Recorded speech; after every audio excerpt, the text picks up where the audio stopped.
Welcome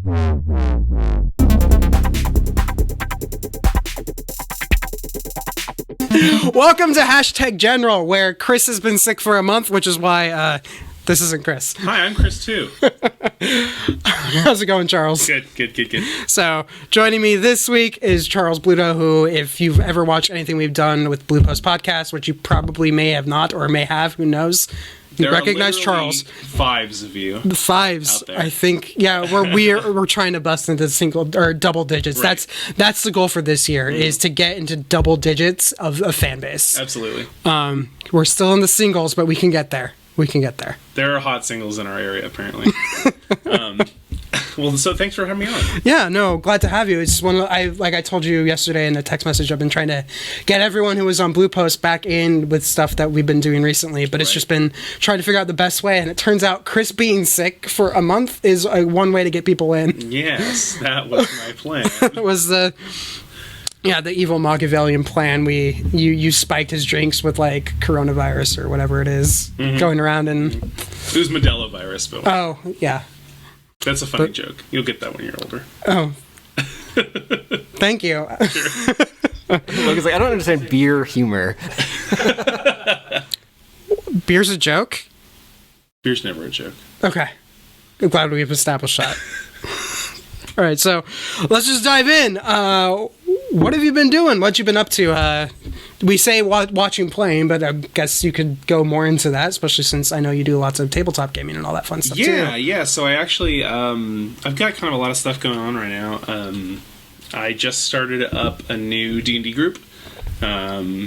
It just kind of came out of necessity of people. Listen to me. A bunch of people. D&D is a need. I'm wearing my D&D shirt. It's a need. You need oxygen, you need water, you need food, you need. It's on shelter. It's on Maslow's hierarchy. Right above food is D&D. Right. No, but it's just I had a bunch of friends who I've known for years who we've all kind of gone like, God, D&D is so great, isn't it? Yeah, it's so great. And we've always wanted to play together, and we never really got around to it. All of us are busy, and one of them got a new boyfriend, and so we were like, well, this is the perfect time to just ingratiate him into our insanity. Yeah, exactly. And so we set a hard date, and we did it. We did a session 0 like 2 weeks ago. Are you guys? Because I don't remember. Is this in person, or are you guys doing It's Roll20? It's in person. Okay. Yeah, it's incredible to try to get like 6 strangers in a room. I mean, no, we're not strangers. We're all friends, but like 6 people who don't have similar schedules. It's 3 couples. It's myself and Kelly and 2 other couples, and we're playing through Ghosts of Saltmarsh. We just started. We did a session 0, and then we did a session 1 beginning with combat yesterday, actually last night. Are you DMing again? Or? I am. Yeah, okay. I'm DMing. It's excellent so far. Yeah, it's awesome. Really good. I mean, it's we've had a session and a half, and it's too early to tell really how everything's going, but everyone's having a good time, and that's really what matters. Yeah, I haven't looked too deeply into Saltmarsh, but what little I've seen of it, because I know when I was doing social media work for a Twitch streaming group, they were playing through Saltmarsh. It just seemed like a very interesting setting. It's very good. It's if you're familiar with the Tales from the Yawning Portal, the idea of there's sort of like these 6 or 7 chapters that are individual and encapsulated arcs in and of themselves that have been republished from old adventures. So like some of them are from 4th edition, some of them are from GSR, some of them are from like some really cool old stuff that they've brought back up from like 2nd edition. They've converted it all to 5th. Yeah. So Ghost of Saltmarsh is exactly like that. It's that, but new different stories, and 1 or 2 of them are related. Like I think chapter 2 and 5 are both meant to go together originally when they were written. How long does it take to get through a chapter? Is this like something where each chapter is going to be a couple sessions, or is it one? Or you could do like one session? No, it's going to be like 3 or 4 sessions a chapter, because like I mean, I won't go into any details really, but the chapters are kind of like story arcs, and then in between chapters there's like, I don't know, maybe weeks of downtime. It's not a time sensitive campaign. Got it. Because I feel like, because we play together, we've been doing Chult, the Tomb of Annihilation. Tomb of Annihilation. Yep. I feel like the biggest problem we've had is it's the scheduling thing, Sure, but also trying to find good break points because it is just like it is time constrained. Yeah, it's a race. Yeah. It's a race, Yeah, and so it felt like trying to find pause points in there because there have been times where we were just like, okay, we need to just pause for a moment. Right. No, it's tough because you feel guilty for every rest you take, because So we're just gonna die. Yeah, exactly. The idea of Tomb of Annihilation, for those who don't know, is that there's this sort of death curse that is plaguing the land, and every day that goes by, the people who are affected by this death curse are slowly dying. And so if you are going out on your adventure and then you're like, well, I want to go shopping for a day and I want to go hang out and I want to go explore this new thing that's not necessary, it feels like you're being wasteful of your time. Yeah, like you have to beeline your way to the end. Right. And that's, I think, one of the flaws of that adventure is because the world that it creates, this continent of Chult, this jungle adventure, there's you just don't dinosaurs everywhere. Yeah. It's so fucking cool. And then you're like, oh no, if we you have to hustle. We have to hustle because who knows how long until everyone dies. And it's just like, oh, well. And what's interesting too is because the character I'm playing is, an archaeologist who likes drawing maps, and it's just we're having to do the opposite of what he would want to do, which would be let's take our time everywhere so I can draw these intricate maps. I mean, I think that makes a fun dichotomy, right? It forces you, if you had all the time in the world, you would get overwhelmed by choice, and so maybe this is helpful that way. Well, because I know when we did Castle Ravenloft, we did a quick one shot of that for Halloween. I liked the idea that. I don't know if it was in the rule set or if it was something Jeff just decided to do because he was DMing to be like, nope, I'm setting the timer for 4 hours, and that's how long you have to explore. I really liked how that worked out. I think he chose to do that as a way of forcing us to stay on task, which is an honest because we had a one shot. And exactly, all of us are all over the place, so that was very helpful. But I don't think you can do that on an ongoing campaign. But it works really well for something that's like a one shot, or if we're gonna just go, okay, we're doing this dungeon run, and then that's it. If there's a time element, if there's a force making you go at a certain pace, and that's good. Yeah, no, it's something I've been playing with because we're not doing D&D when I DM. We're going to be doing the Star Wars D6 RPG, and I'm definitely planning on playing around with something similar for some parts of that campaign. I'm just having a set timer, being like, no, you guys, the timer's on, and things are going to happen at set times on that timer, and it's just not going to wait for you guys to dilly-dally. I think that's going to be really cool because it's very fun when there's a world that exists without you in D&D that can or any role playing that continues onward without you. But something that could be really cool is if okay. There's this is very cut and dry, but there's a what are they called? The grenades, the Star Wars grenades, the thermal detonator. Thermal detonator, right? There's a thermal detonator. It's time to go off in 4 hours, and if you're not there to defuse it, it'll blow up. It'll actually go off. Yeah. Right. And that could be kind of really cool. But if it's just all the time timed, then it's it's not tough. But on the mission, having the mission be timed, and that would be the thing that would be different is I don't want to do everything that way, but there are aspects of the story or in the campaign that I'm going to run everyone through where it's no, it makes sense at some point to be okay, you guys have this amount of time to get through everything that you're supposed to do. Right. But other times it makes no sense at all to do that because it interrupts the flow of the game. Yeah.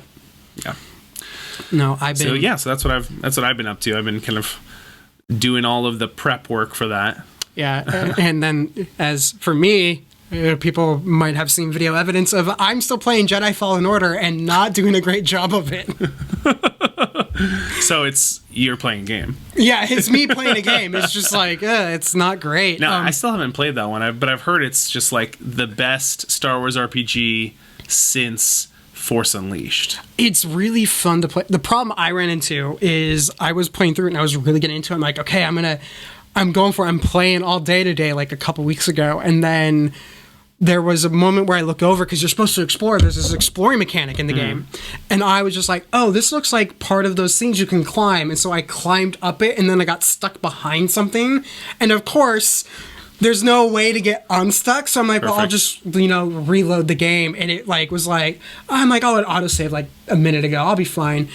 throws me back from like 30 minutes worth of stuff I did, and I was just like, At that point, you just turn it off and you go, well, yeah, that's basically what happened. I was just like, I just did that. I just did that, and I haven't touched the game since then. Just because it's just I want to play it, but it's just being in the mood to play it and having the time to play it haven't lined up since then. Right. But at the same time, it's still kind of funny that happened, and I was like, well, I'm going on to something else today. Yeah. The universe has spoken.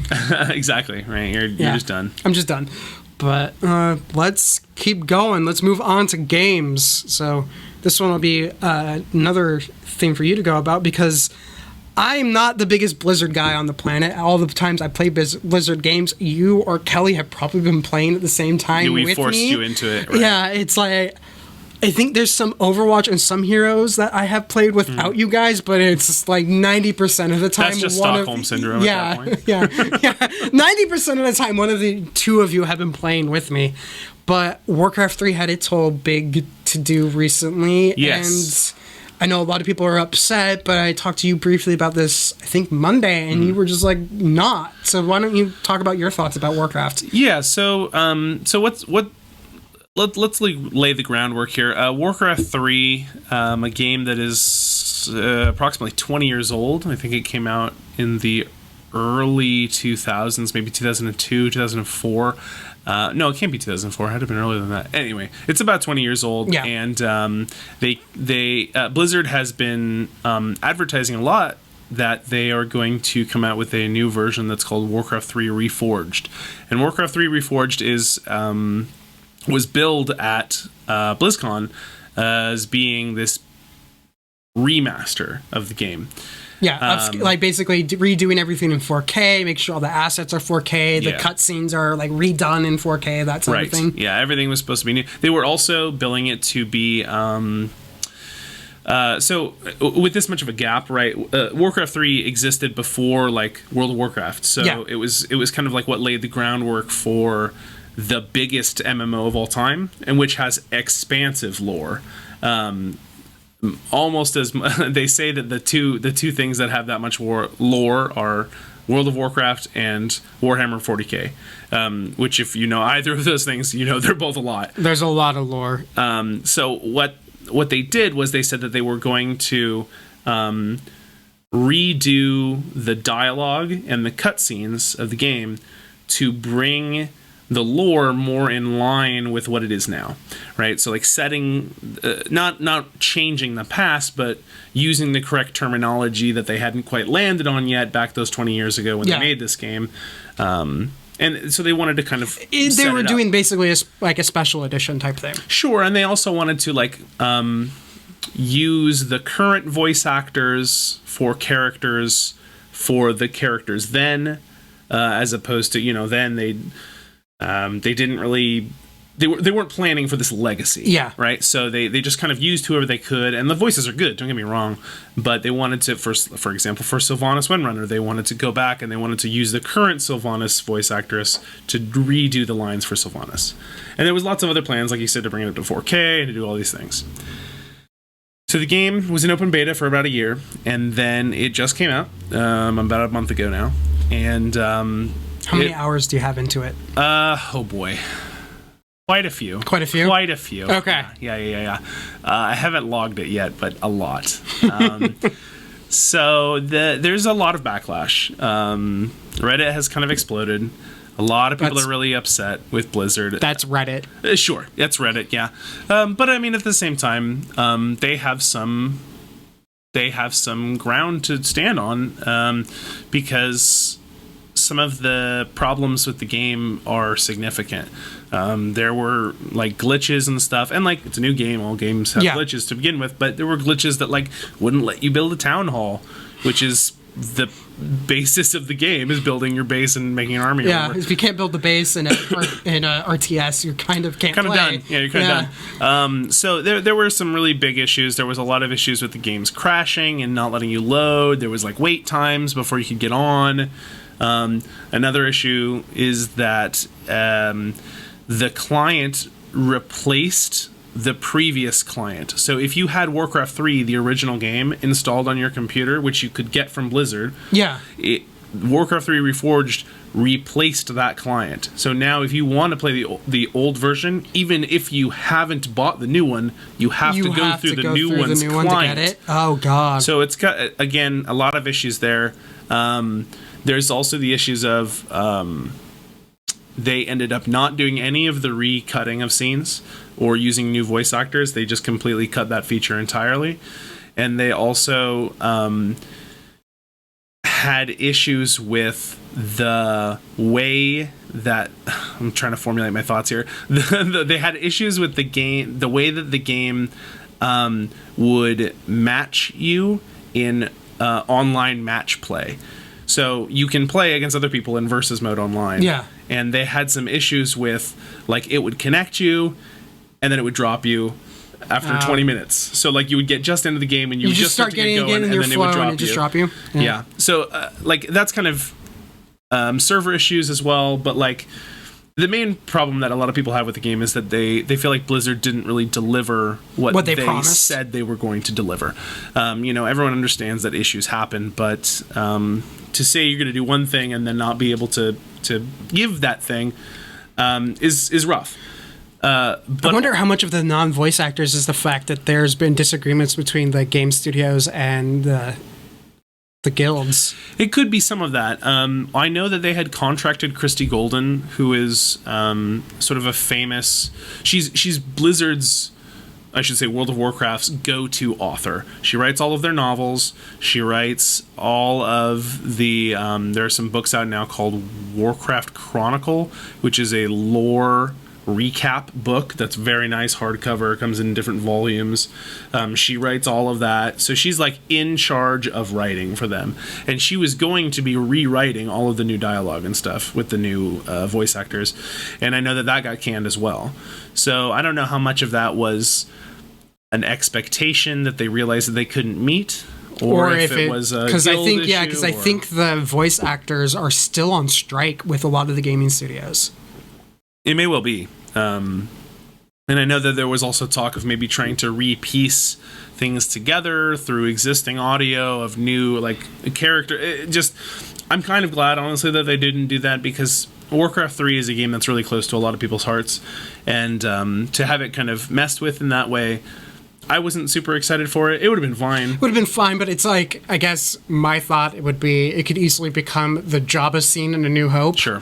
Where it's just like, we didn't really need it. It didn't really add anything. It kind of doesn't fit, and it has really awkward CGI. It's just, It's like, it kind of... We get the spirit of the idea, but it doesn't necessarily need to happen. Right. Well, and I see it more of the way that they added sort of like the dewbacks in the background and crap like that. Like it's fine, and it adds a little bit more understanding and depth to the world, but like it wasn't necessary, and it just obscures the screen. Yeah, I'm kind of glad that it didn't make it in on Warcraft. But on the other hand, before anyone gets the idea that I think that this is not good, because I know you've been playing it a lot. It's phenomenal. I mean, here's the thing, the game is exactly the same. Now maybe there have been some numbers tweaks of like unit hit points and crap like that, but ultimately the game is the same, but with beautiful new skins. Yeah, I've heard all of the artwork is new, the models are new, the animations are new and solid. We've gone from like 6 polygons up to just like a beautiful, basically a World of Warcraft character model as every single unit.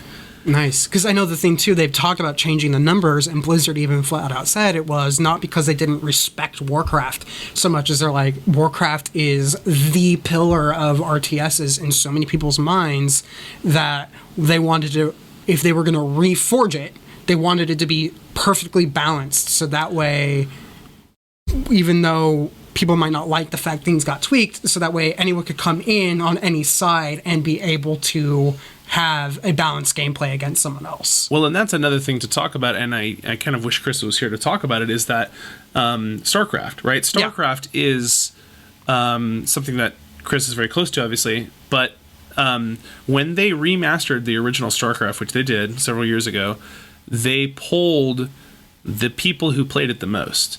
And they said, don't mess with it. Don't change the hit points. Don't change anything. Don't change like the hitboxes. Just give us new graphics. Give us the game. Don't screw up. Don't mess with it. You know, and Blizzard said, okay, cool. And then they did that exactly. But with Warcraft 3, I think they kind of tried to bring it into line to become as competitive as StarCraft was and is. And I think by doing that, they kind of applied a lot of fixing to something that wasn't necessarily broken. Well, and it's not going to become the same thing. No. I don't think that you can make Warcraft 3 into StarCraft. Yeah, it's not going to be on the circuit for esports anytime soon. No, I don't. I mean, maybe, but not. I don't think it's going to replace StarCraft. No. But yeah, no, I just wanted to just get a glimpse inside your mind because I know you've been loving it, but there's also been a lot of just backlash. I mean, I've been. It's a game that I logged an incredible amount of hours in when I was a younger man, and to be able to replay it again and have all of these gorgeous new graphics and stuff. I mean, I'm playing through the campaign, the story mode, and just like I love that. I love getting to revisit these moments that are now historic in terms of the lore of Warcraft, and like getting to see like Arthas killing Sylvanas is like a big moment, and like it opens up a whole can of worms for the story of Warcraft that continues on to this day. And to see that moment, that cutscene remastered, well, again, it's not remastered, but this is an in-game units walking around cutscene, and to see those units redone and higher is very cool. It's one of those things where, because I know we've played it a bit, where they did the HD remaster, quote unquote, of Age of Empires. Right. There's something about some of these older games that I remember playing with friends at, like, when you weren't playing online, you had to LAN. Right. Whenever you played together. There's something nice about being able to go back to some of those older games and know that they will run on a modern operating system without having to go into some form of hackery to make it run. Right. Like, I'm not beyond hacking something to make it work. Hell, we've done streams where I've had to run a game in an emulator, but like sometimes, especially when you're wanting to play with friends, it's nice to know that the game is still being taken care of. Yeah. Even though it's 20 plus years old. Absolutely. And nostalgia is a strong factor. Another issue that a lot of people are having with Warcraft 3 Reforged that's coming up is the issue of custom game maps.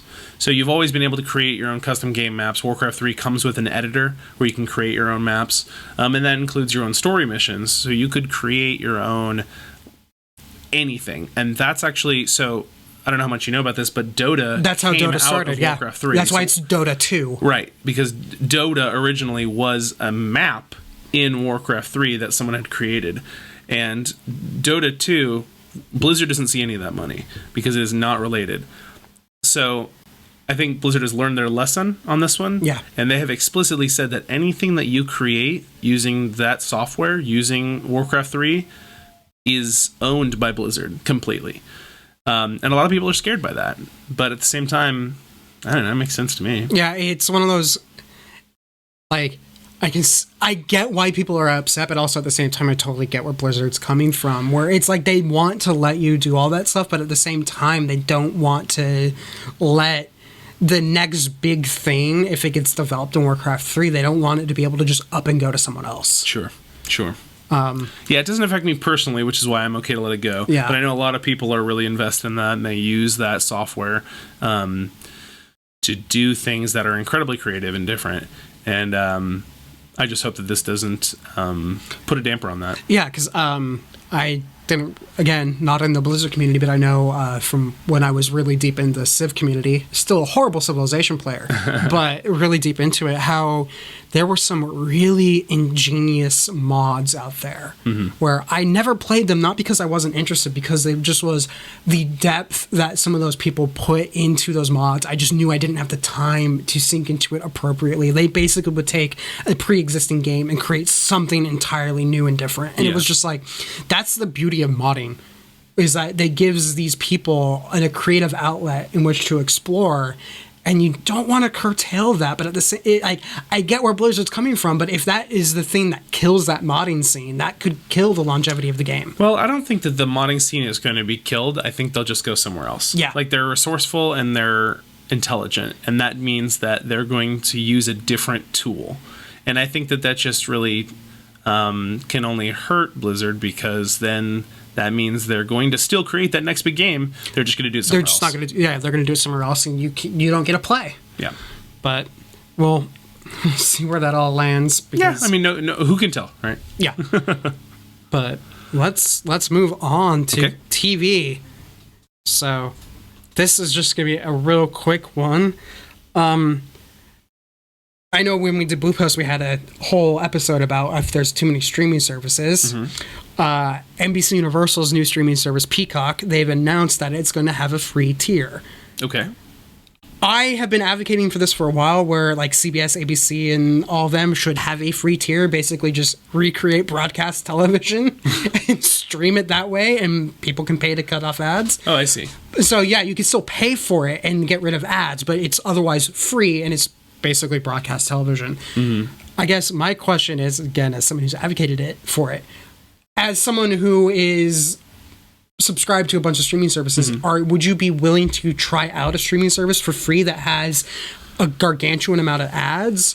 Admittedly, they're saying it's going to be more like, instead of like that 10 minutes per hour of ads, it's closer to, or actually 20 minutes per hour per ads is closer to 10, so it's like half the normal ads you'd get in broadcast. But would you be interested in something like that, or are you immediately just not interested? I mean, I think it's not that I'm not interested. It's just such a surplus that I don't care. Yeah. I've got, I know you know, but Kelly and I are huge Disney fans. We go to Disneyland all the time. We have annual passes. Kelly grew up in the movies. She became an animator. And her dream is to work there. And there's a lot there. And so of course we have Disney Plus. But we still have Netflix, and we've got Hulu as well. And the thing about it, I think, is that what is Peacock going to offer me that I don't already have? Right. And maybe it's got some specialized programming. It's got some shows that I really like, or something like that. I know that's what drew a lot of people to Disney Plus, was things like The Mandalorian and things like some of the exclusives. I'm sure everybody hustled right over when they heard about Lady and the Tramp. That's why I subbed day one. But Star Wars never. Right. I just don't. What's Peacock going to give me that I don't already have? And I can't really answer that question right away, and that scares me. And I'm sure that there's a free trial, and even if there is a free tier, it's not necessarily going to be the thing you throw on your TV. It's just I only got so many hours in the day, man. I underuse what I already have. Yeah. And I think that's a big thing, is I'm personally not really a binge watcher. I don't sit there and just watch everything forever. I'll watch a little bit here or there and go about my day, or I'll put it on the background or whatever.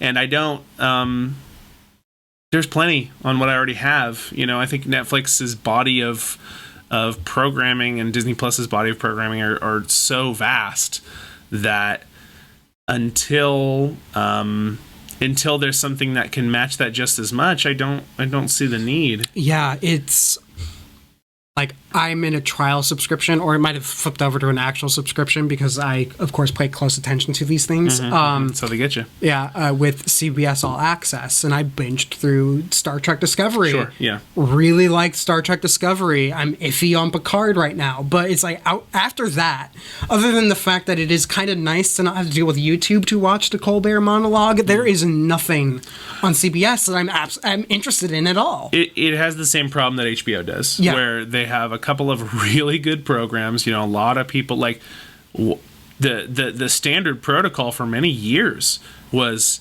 you get HBO, you keep it for a couple of months while Game of Thrones was on, and then you drop it, and then you pick it up next year when it comes back for the next season. And they tried to combat that, and they tried to put out these shows.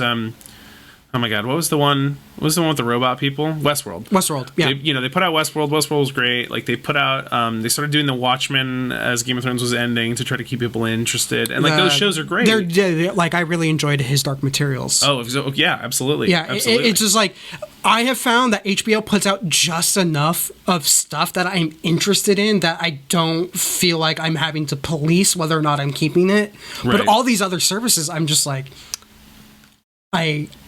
if you only have one show without something, because I know James and I, we will watch John Oliver, which is in his shows on HBO. So there's something that gets us watching like almost every week. Sure. To where it's not like, do we want to keep HBO around? But like after Picard ends, like I don't see myself keeping CBS, and the only reason I would even throw Peacock on any of my systems is because it's free. So here's the other factor. I still have broadcast TV. Yeah. I have satellite TV. I don't, and that's another thing. So I can just always flip the TV on, and there's stuff to watch. Like I'll just until Food Network comes out with its own streaming service, forget about it. Is all I'm saying, because like that's what I really want to watch. Is I want to be able to deep dive Alton Brown all the 24/7 all the time. Like they have a lot of videos on their website and stuff, but they like I want it all in one place. I want an app. I want it combined with Cooking Channel. I want HGTV on there. Put all of my stuff in one place so I can watch it. Who owns that? Is that it's done. James? Do you know? Is that A&E or is that Viacom? I think that's a couple of different it's not Viacom. Yeah. But I think all the like HGTV, Cooking Channel, I think those are all kind of... I think those are A&E. Maybe. Or like, is that like Discovery Networks, maybe? Maybe Discovery Networks. Might be.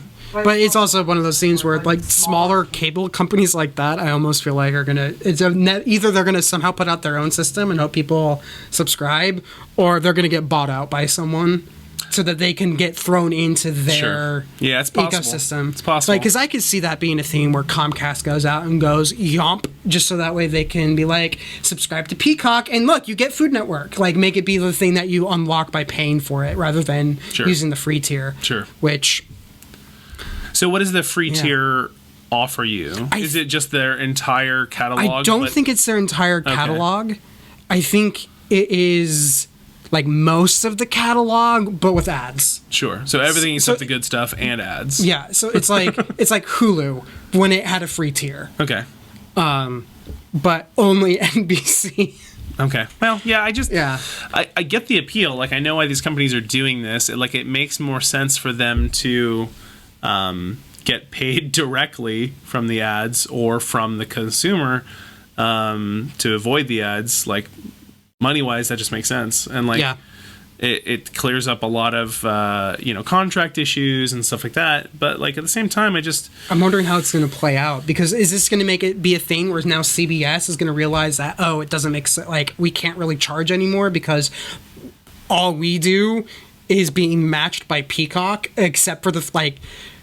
Because I could see them, and I would actually be okay if CBS all of a sudden was like, everything's free except Star Trek.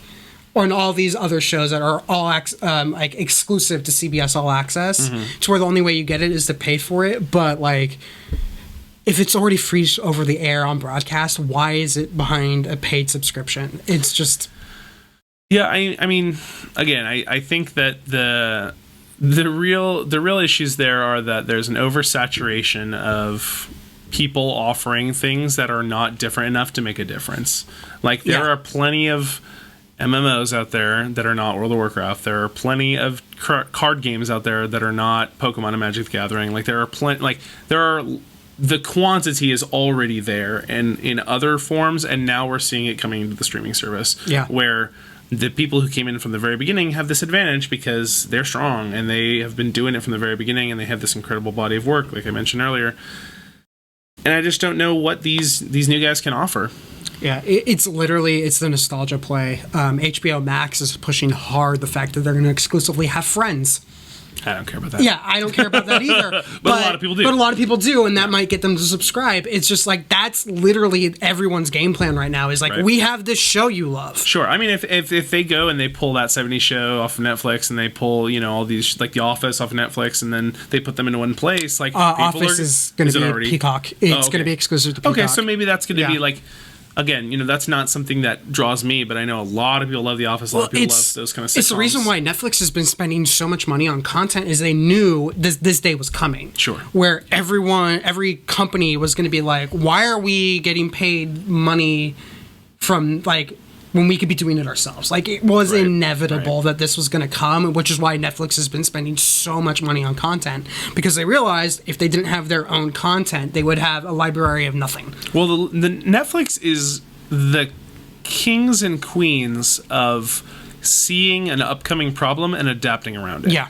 That's what they did to kill Blockbuster. I don't actually... I credit that more toward Blockbuster's inability to adapt. Blockbuster just did not adapt. Right. And Blockbuster actually had the opportunity to buy Netflix. Oh, is that right? Yeah. They had... Reed Hastings had a meeting with Blockbuster and was at one point early on, like really early on, before Netflix really took off, trying to get them to buy them. And Blockbuster was just like, We don't need you guys. Right. like unlimited rentals for that little money, and they just kind of were like, no, we're not interested. Right. Why would we kill our breadwinner? And it's like, well, guess what? Right. it killed your breadwinner. I think that's what Netflix does best, is adapt, like see things that are going to fail and then adapt around them and becoming the one constant factor. I mean, that's, they always find a way to get people, like they're doing a lot of stuff towards like adult animation. They're doing a lot of like The Witcher. They got a lot of stuff where they're obviously trying to make it be like, no, you want to keep your Netflix subscription. Yeah, absolutely. And since it's already on, like since you already have a Netflix subscription, they're the default. They don't have to work as hard as everyone else to get you to switch. Right. But speaking of Netflix, one quick thing before we go into Witcher, did you see how they changed their views metric? No. This is something I found absolutely hilarious. So they were talking about how Witcher was the most watched show. It was outdoing Mandalorian. It was watched by 76 million people worldwide. Okay. They changed their view metric. It used to be that they would only count something as being viewed is if someone had watched 1 to 2 episodes and at least 70% of the episode. They switched it to the YouTube style metric, where as long as you played it for 2 minutes, they're counting it as a view. So they're saying 76 million people watched The Witcher. So it could be just 76 million people Hit started play it and went, and then after 2 minutes went, no, I'm good. Yeah, exactly. But Well, it counts as a view. Yeah. But speaking of, let's go into Witcher, because you and I are, I think, on 2 different opinions on Witcher. And I think we are. Yeah, because I know Jeff and I have gone on rants about it, and you and Kelly are like, we like it. Yes. That gives you a hint of where I'm at. So why don't you start? What do you like the most about Witcher? Well, I'll begin with my history with it. I have none. Okay. Right? So I haven't played any of the games, and I haven't read any of the books. So I'm coming in brand new, fresh, and I'm sure a lot of people who watch Netflix Witcher are also that. Yeah. And I loved it. I thought it was very good storytelling in terms of the timing. Are we okay to talk spoilers on this right now? Spoilers. Okay. Yes. There's a spoiler tag. Okay, perfect. The way that the episodes do not play in sequential order was so intriguing, because you don't realize. So you really like the time skip? Absolutely. Okay. Because you don't realize until the 3rd or 4th episode, and now you're not only just engaged as a passive viewer, you're engaged trying to solve the riddle of the show. Okay. And now you're going, oh my god, wait, so then this happened to happen and before that, and then and now as I'm trying to figure out the timeline myself, I'm reinforcing the characters to myself, and I'm reinforcing like what is the girl's name? Oh right, Cira. Oh right, Yennefer, right. I'm saying these things to myself, and I'm getting more comfortable with the world, and I'm inundating myself in it. Okay. By having to solve the riddle of the show. It wasn't just laid out before me. Because I know, unlike you, I've not completed the book series, but I'm in the middle of the books. Okay. I've played a couple hours of Witcher, and only main reason I stopped was I started reading the books, realized how much I was missing in the game, and then was just like, I'm going to finish reading the books because I'm not picking up on everything that I could. Right. Like, there's this level of depth that I realized I just was completely missing. But I didn't like the time skips because I found them clunky. But also, I knew they were happening from get-go.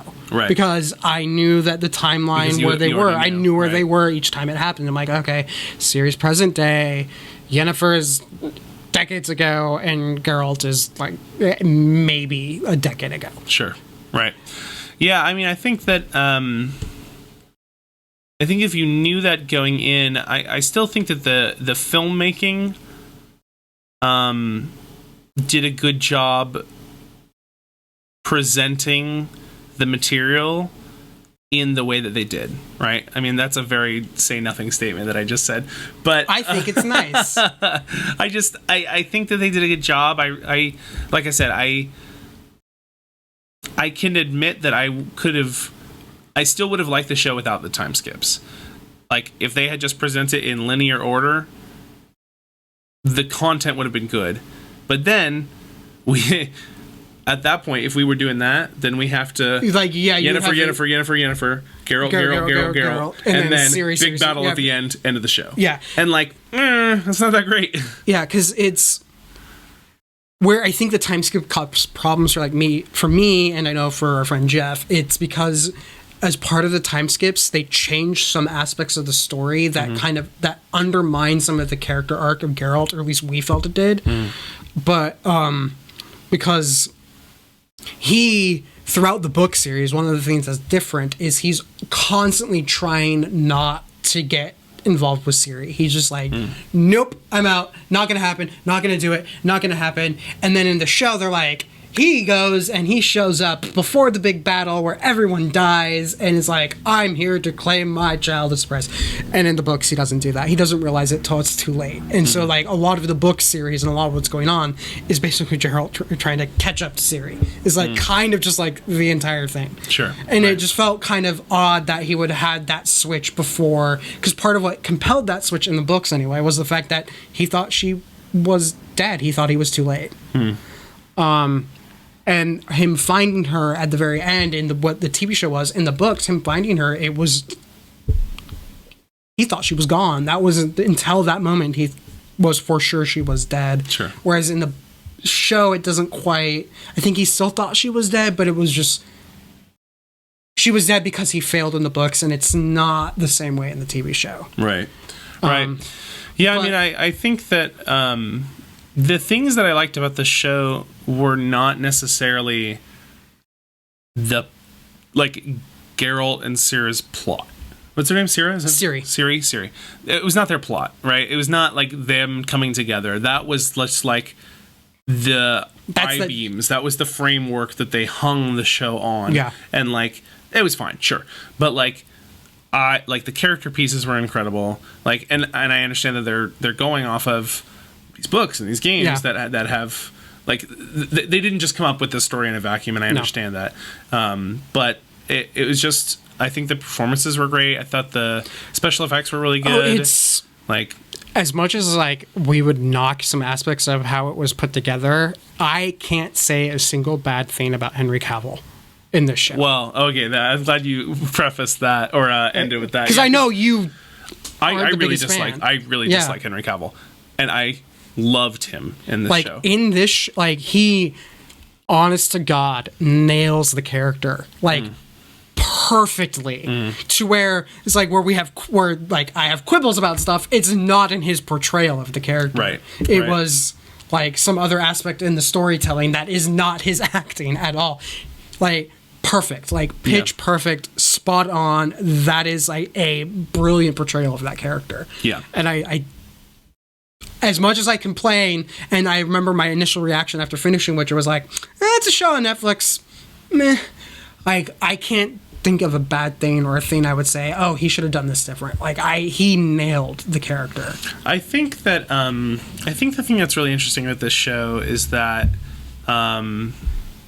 for the people, and this is the same, so for the people who didn't read the books, this show is fairly positively received. I don't think there's too many people who have gone, no, it's bad. And I think that mirrors Game of Thrones quite a bit, right? Like the people who read the books of Game of Thrones were like, the show's not good. It doesn't do the same things. This guy's supposed to be blonde, whatever. Right. Right. And I think that The Witcher has that same thing where the fans of the games and the fans of the books are kind of just exactly not right. It's not what the adaptation that they wanted. Well, the thing too, as much as I complain about some of the choices they did, I will also fully acknowledge the fact that you're trying to tell a story where a lot of what's happening in the character's history is spanning so much time, because as a Witcher, Geralt has a longer lifespan. Yennefer, as a sorcerer or sorceress or whatever whatever they call they have call her mage in the show, but I think in the books it's like sorceress or something. She will live possibly centuries. Sure. It's really hard to tell a story that seems to be like, this is the path we're on when you're spanning that much time. It's also one of the reasons I'm really worried about Lord of the Rings, but Sure. It's Well, like you have, like, you by its very nature, you're trying to condense a story down into like this when the time frame it takes place on is like that. Sure. Well, and I think that kind of brings us back to the time, the time jumps in the show, and that's like it. You mentioned the Lord of the Rings show, like.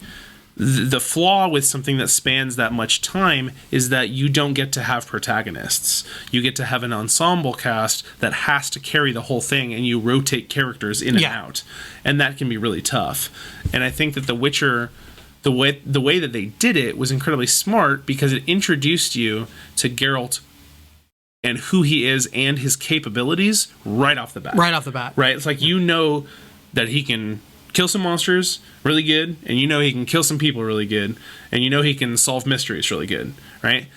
And like, you figure that out in the first episode, and then we get to go back and we have something again to hang this on of like, okay, oh, there's Geralt, he's the character we know, you know. Oh, okay, I don't really know who this Yennefer girl is yet. Okay, well, we do a few minutes of her, let's come back to Geralt so that we can go back to something that we know, and we could follow him throughout each of these episodes. He's what they ground the story around. Exactly, and I think that was a smart move. Yeah, because viewers of a show don't have the same attention span that readers of books do. Yeah, because in the book you could just jump around. You could have 3 different protagonists in 3 different chapters. Usually the protagonist is always Geralt in the books, but the other problem is, since they're all short stories, this could have very easily become a Monster of the Week show before you ever got to Ciri if they weren't careful. Right.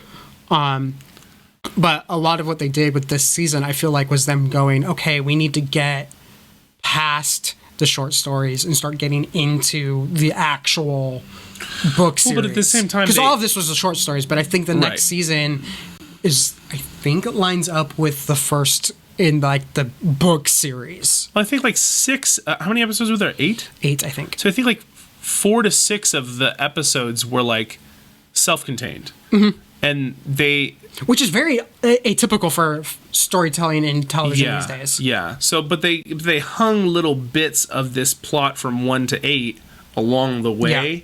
And I think that let them get there because, like you said, if it was just like Monster of the Week, like he solves it, like, oh, here's the genie, oh, here's the dragon, oh, you know, like, and it's reset back to 1 at the end of the episode, then that would have been very boring. Yes. Really quick.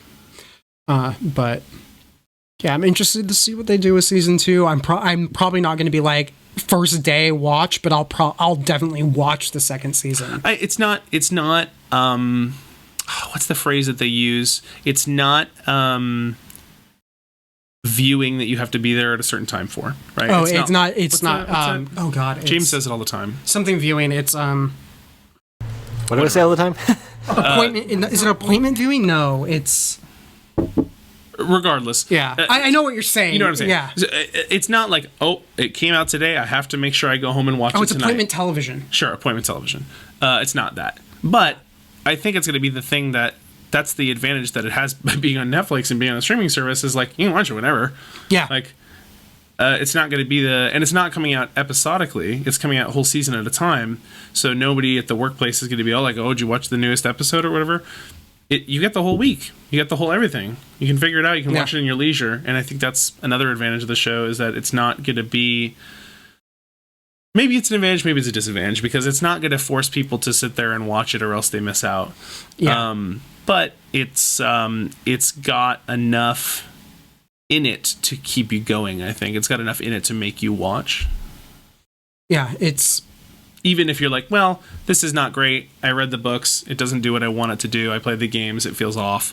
I think it's still going to be the kind of thing that people are going to want to watch just so they've seen it. Yeah, I agree. Like, again, it's like... I might not watch it day of, but I'll watch it. Right.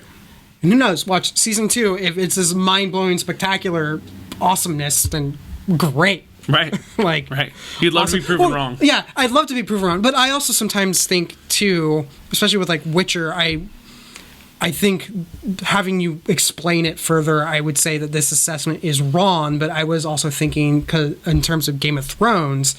specifically, I think one of the reasons why I understood what was going on in the first season was I had read the books. I felt like it was almost like a necessity to understand everything going on. And I was concerned that that was something similar with Witcher, but turns out I'm wrong. Well, I wouldn't be so quick just to say you're wrong. I would say that I think there is more depth to be gleaned if you understand more of the books and the lore and the world. And I don't think that that's bad. I think seeing those Easter eggs first watch and knowing who those characters are right off the bat is cool and good. And you get to see more of that world with what's shown to you. But at the same time, I think the show holds its own to those who don't have that basis. And I know we're moving on, but this feels the same as like playing Skyrim, right? Like if you just played Skyrim and you had never played any of the Elder Scrolls games, it was still a good game, right? Yeah. But if you had played the 4 other Elder Scrolls games before that, maybe it was 5, like, and you knew the whole world, and you knew, what had happened with the Oblivion Crisis, and you knew about Morrowind, and you knew all this stuff, and you had read all the in-game books and whatever, and you're like, oh, that's that guy, oh, this is this. Like, you get more out of it, but I don't think that invalidates the experience of those who are uneducated. Yeah. Fair enough. But yeah, let's move on to movies. Yay. So this is a real quick thing, just because I know we saw a ton of movies because of MoviePass. Yes. Yeah, we both had MoviePass. Everyone talked a couple months ago about how it was dead, it was canceled, no longer in service. The parent company that had bought out MoviePass years ago filed for bankruptcy. MoviePass is not just dead now, or mostly dead, it is dead. To steal from Princess Bride. Yeah, I don't really have anything more to say other than this was the inevitable end. Yeah, I mean, this is the cemented in confirmation of something we already knew. Yeah, it's just like I stupidly wrote so much about MoviePass like in the past, but it just is like I don't really feel like I have anything more to add that wouldn't be like, yep, this is kind of what I said would happen. I don't think that's stupid. I think it makes you an archaeologist. I think it makes you like a historian of the mid-2000s. Yeah, someone's going to read through what I wrote on a website and be like, let's look into the mindset of the teen years of the 2000s and this Logan. It's like the guy who it's like us going back now and reading the full reviews of the Motorola Razr. That's what your thing is going to be in 10 years.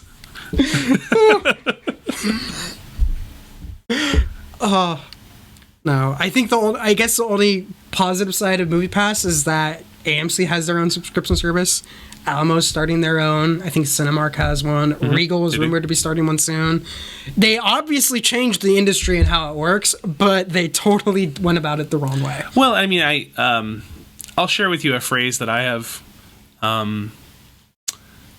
kept in my mind my whole life. And that is, everyone exists for a reason, even if that reason is as a bad example. And I think that's what MoviePass is, right? MoviePass taught it was really important. Yeah, it showed that how not to do it. Yeah, it showed that a subscription service was feasible, was profitable, as long as you were the theater chain. Well, and I disagree with that. I think that you could have an independent MoviePass service that lets you get into multiple movie theaters and did everything that MoviePass did. I think that MoviePass failed in that it wasn't upfront about what it did, right? It didn't explain that, oh, we're actually just a data collection service. Pretty much, and that's how we get our money, is by selling your data, right? Which they never got enough money from. Right. And then they were spending more money on the tickets because and that's the other thing, is the ticket price, right? They needed to have had some sort of deal with the theaters as a kickback, but because they literally approached us in the wrong way. They strode into the room going, look at us, we're Silicon Valley hot stuff. And they pissed off, apparently, everybody in Hollywood in terms of distribution and exhibition, right, to the point where everyone was like, we just don't want to work with you. Didn't MoviePass exist for quite a while before the $5 price point? Yes, they did. It existed at like a $20 price point, right? No, it was like at a $50 price point. Oh my God.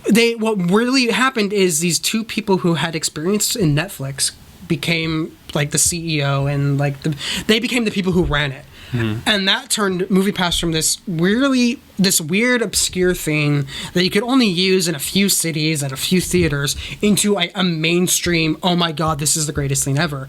The problem was they thought that they were going to bring about this huge change where all of a sudden attendance rates were going to skyrocket and all the theaters are going to be like, MoviePass, you saved us, here's money. And that here's money never happened, because all you had to do was, because every MoviePass card was a MasterCard.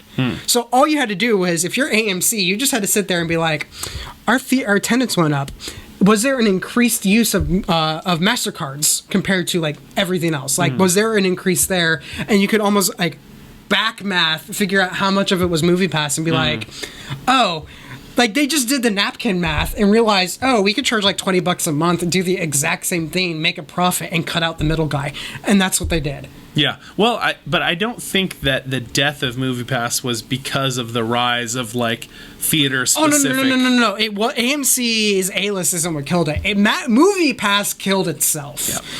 It's just, it proved that A-list could be feasible, that Alamo Drafthouse could have a subscription service, and that these companies would actually make more money in the long run. It's just that there's no room for a middleman, and that's what they were. I think the more we're talking about this, the more I think of reasons that we're talking about subscription services for streaming, we're talking about subscription services for going to the movies.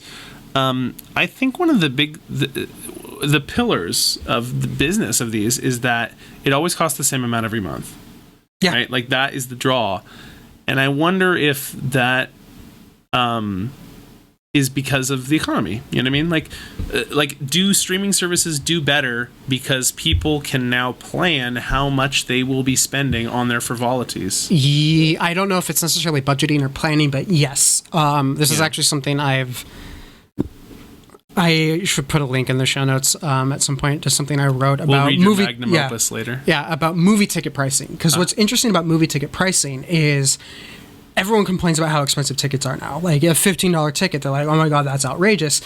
What's happened historically is movie ticket pricing was never really tied to like a set value and then inflation. It actually mirrored minimum wage.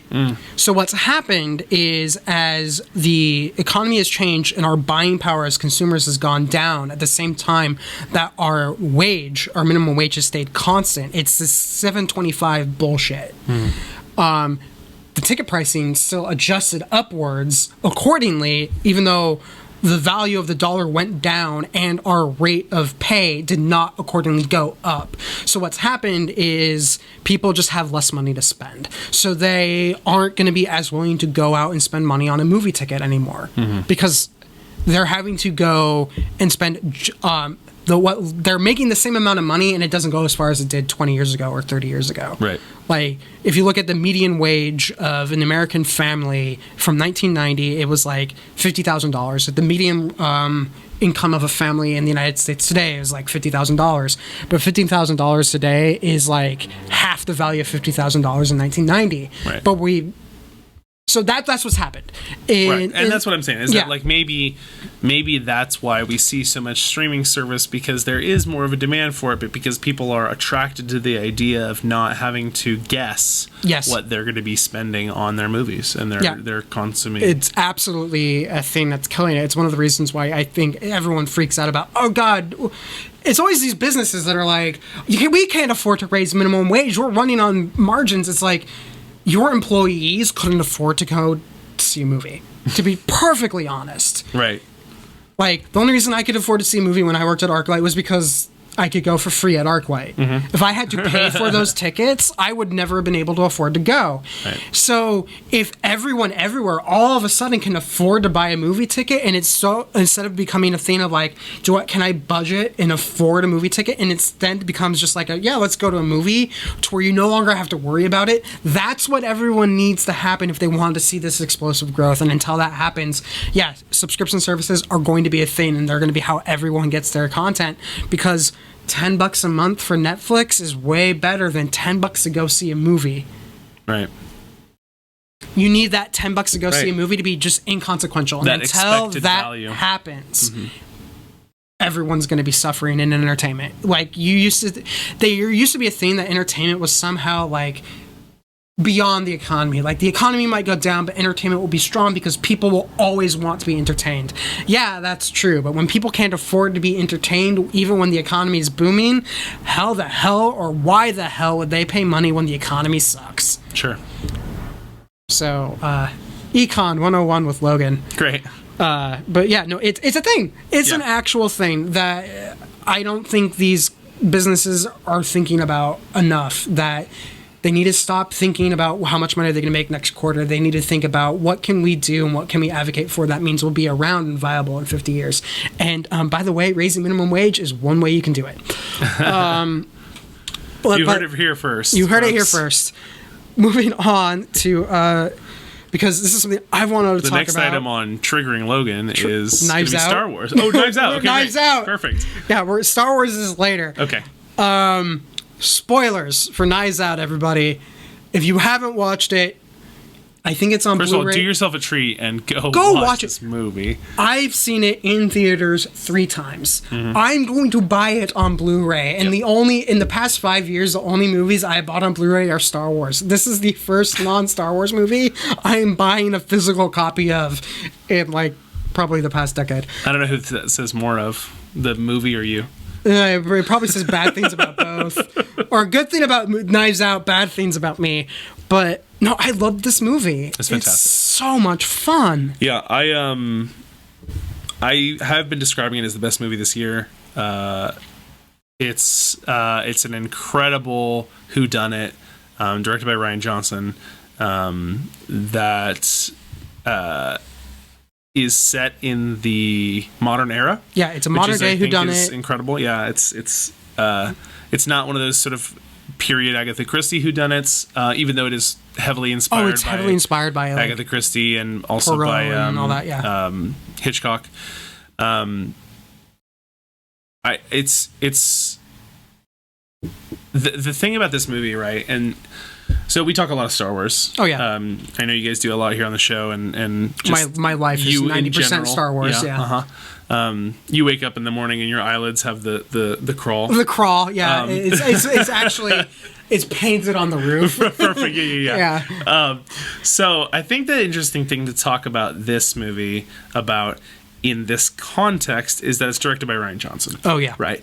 And Rian Johnson has famously also directed the least well-received Star Wars movie in the last decade. Right? Yeah.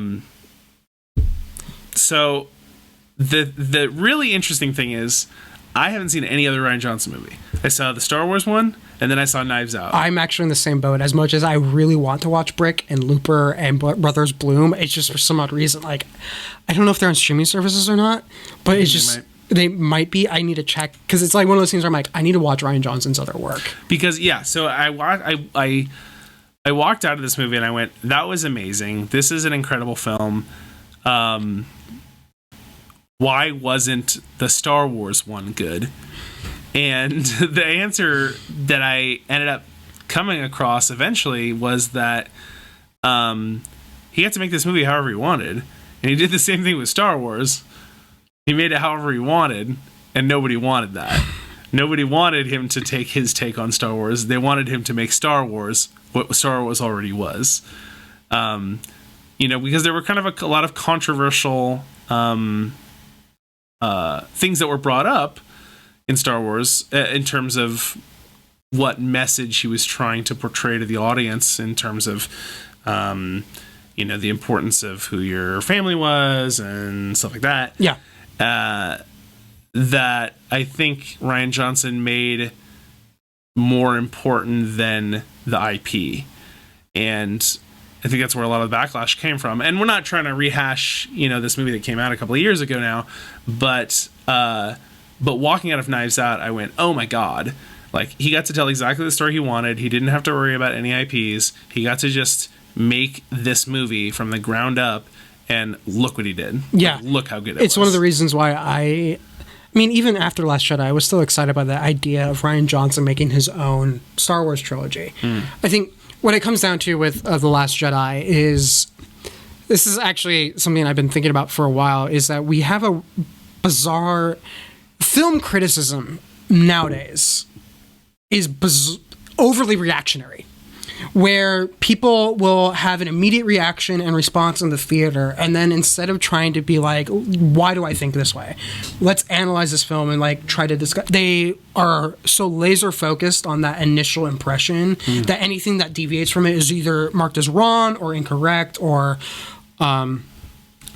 just like, oh, you're biased, or like there's, and the reason I say that is I felt like I never, with Last Jedi, I didn't come to an answer on where I stood with it for over a year. And a lot of it was because I was trying to figure out, why didn't I not like this movie when I walked out of the theater?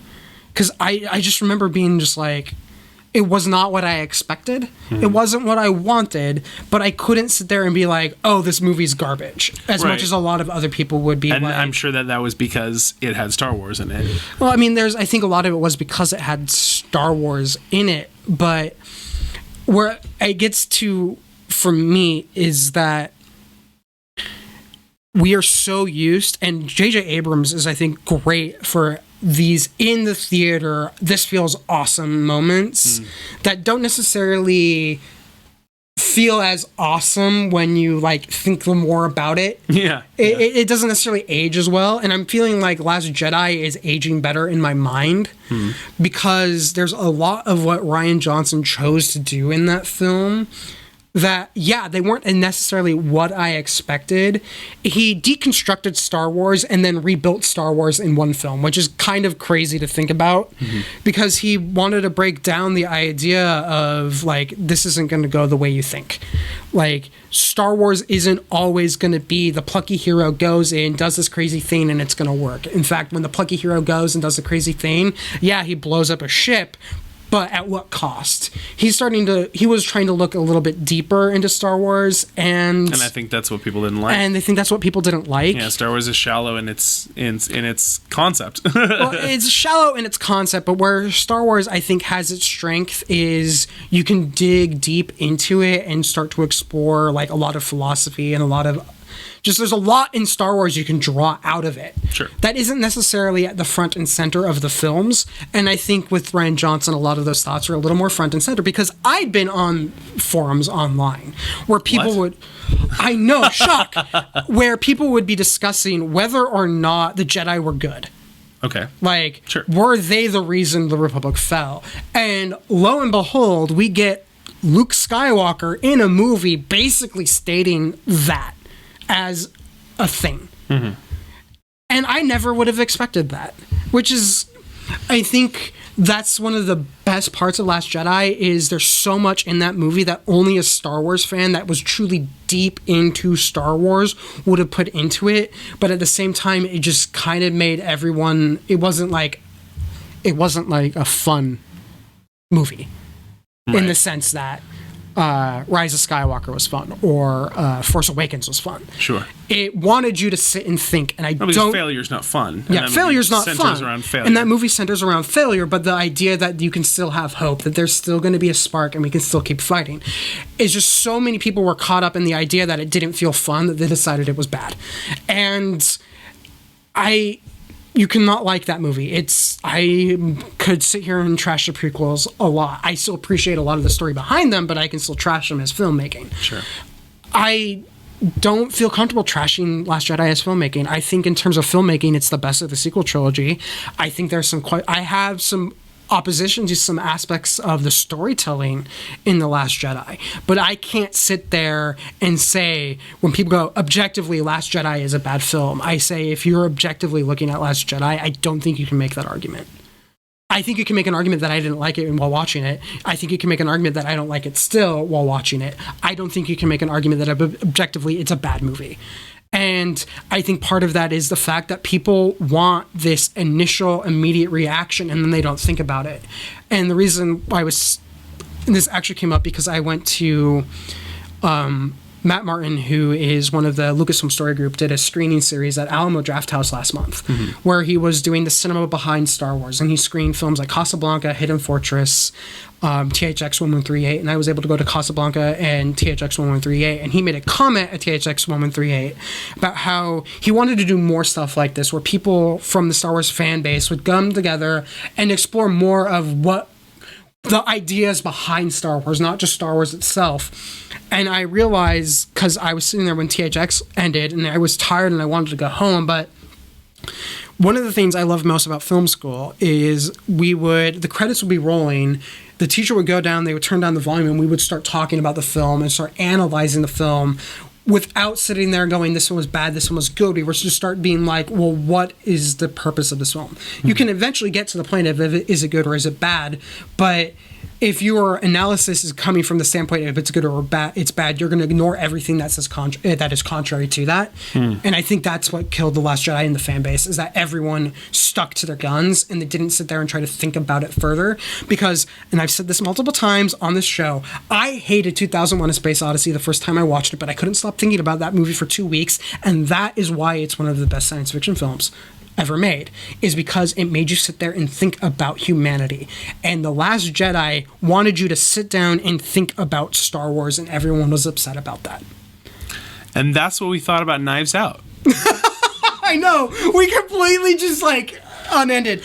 Sure, sure. I unended. I put the token in. I knew what I was doing. I mentioned Star Wars in front of you. I was the dumbass to do that. Let's circle back. Circle back. Yeah. Knives Out is it's so much fun to watch. Yes. I saw it. They did a pre-screening, early screening at AMC like a week before it opened. I went to see it. My sister was upset. She was like, I wanted to see it Thanksgiving Day. I'm like, oh, maybe we can still go see it. And I got out of the theater. Like, I would just meet a text her. I'm like, so Knives Out. Like, I was like, in. We took my parents to go see it Christmas Day. It was one of those, I can't wait to watch it again. And I've already seen it 3 times. I think that Knives Out would not have done as well in theaters if it didn't have Chris Evans. Oh, there are Chris Evans. I think that its release time, a comfortable amount after the end of the Chris Evans era of MCU films, was genius. And I think that casting Chris Evans as a character who is like the exact a snide opposite millennial was like the brilliant move there, because I knew people who were like, I'm gonna go see that movie because it has Chris Evans being a snarky millennial. Like, I want to see that. And I think that drew a lot of people in. And once they were in, they were like, oh, this is a super good movie. This is just a really good movie. The cast is amazing. Like, it's one of those cases where every character is bringing something to that film, no matter how small of their role is. Yeah. And it's not many films pull that off or pull it off well. Did you see that Agatha Christie, the Orient Express? The Kenneth Branagh one? Yeah. I did not like it. Okay. But you saw it? I saw it. So I think that film achieved a similar goal in that the ensemble whodunit cast all did a really good job. Oh, yeah. I did not like Murder on the Orient Express, but the cast and the performance the cast delivered in that movie is not on my list of why. I just felt like it was underwhelming and it didn't hit its mark. Fair enough. What it was trying to be. Fair enough. The point I was making is that when you have all of these characters, it's almost like reading one of those like choose your own adventure books where like there has to be something gripping and interesting everywhere you turn, right? No matter which way you start to think about it, like everyone starts to look good for the murder and everyone has a reason for it and everyone, has this allure to their characters that makes you want it to be them, or You want want it not to be them, to be or them. not to be them, or even if you're like, okay, it wasn't this person, you still want to know a little bit more about them. Exactly. Like, you're always wanting just a little bit more. And that's, I think, what this film did, but with every single person that showed up on screen. Everyone, including the incidental police officers. Oh my god, I know. I love the incidental police. Like, we can all talk about, and like, Daniel Craig is fantastic. Yes. But everyone in this movie is fantastic. So someone asked me as I was coming out of the theater, they're like, "What'd you think about Daniel Craig and his accent?" And I said, "Well, the thing about it is, I would never accuse Daniel Craig of being good at doing that accent." But that accent is I don't care. perfect for I that don't care. character. Like, it's just like, it's like, even if he like gave a more realistic accent portrayal, like, you needed that ridiculous drawl. Sure. And I think that it was not about the authenticity of the portrayal. It was about the character that he created, and that was really, really good. Rian Johnson has not ruled this out, because people have been saying, you know what would be really funny is if, with a Knives Out series, is if every time Benoit Blanc has a different accent. And Rian Johnson has basically said on Twitter, he's like, I've legit thought about that. So did you hear that they've greenlit a second movie? Yeah. Which is not surprising in the least. This movie was kind of, I don't want to say it was like a sleeper hit, but I think it might actually fit that definition, where it's just like, I knew a lot of people who were really excited about the film. There's a lot of good buzz about the film, but it's like the film delivered on that. And then people kept talking about how, oh, you need to see this movie. But I'm very nervous about a second. I am too. I think that it could be one of those situations where we see lightning not strike twice. Because part of what made Knives Out so good is that it was such a breath of fresh air from everything else that was coming out at the time. The humor was good. The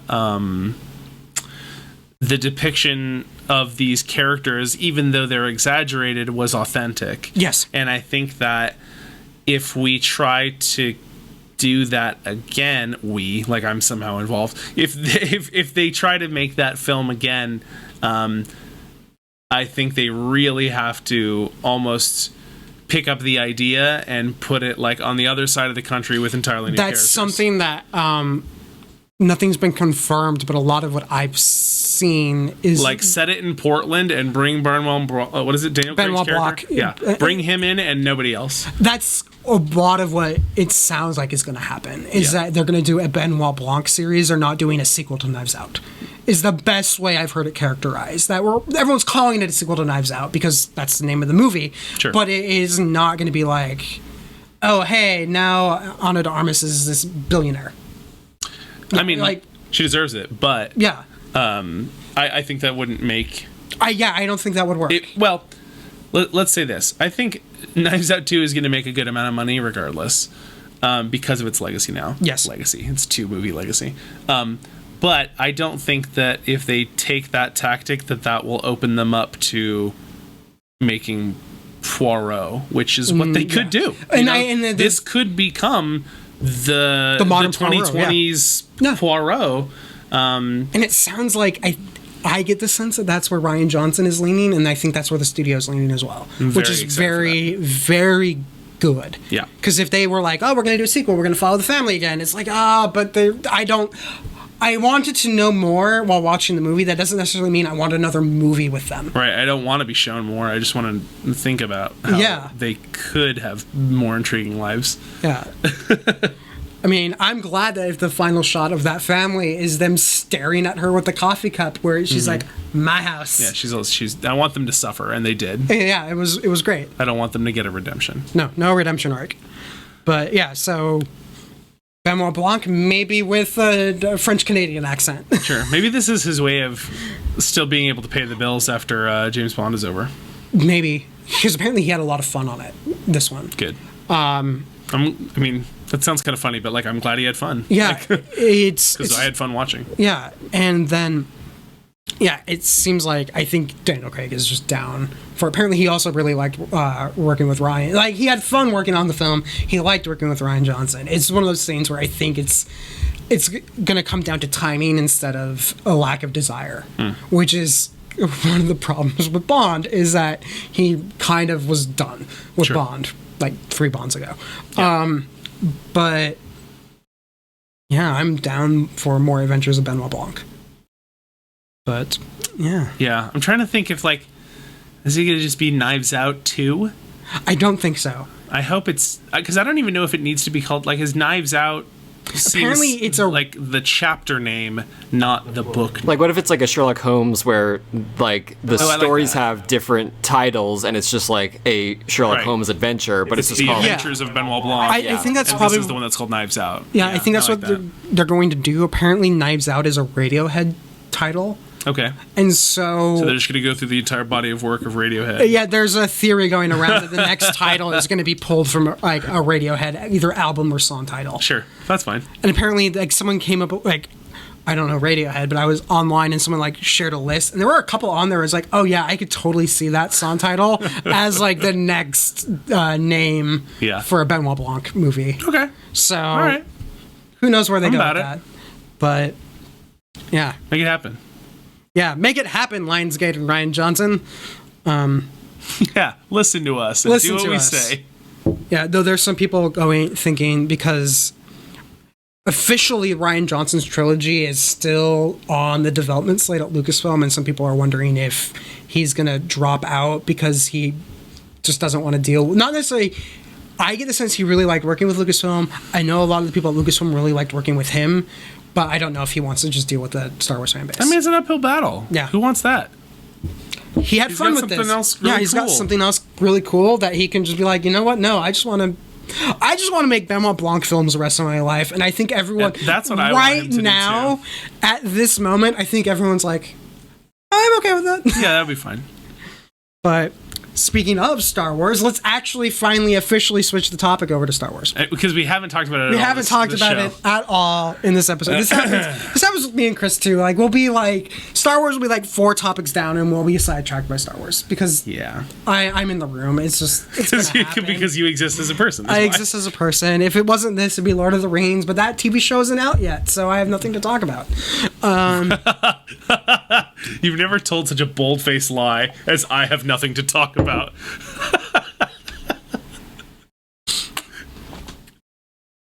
They don't need to know that. They already know. Yeah, anyone watching would know. They already know. All right, what do we got for Star Wars? Star Wars.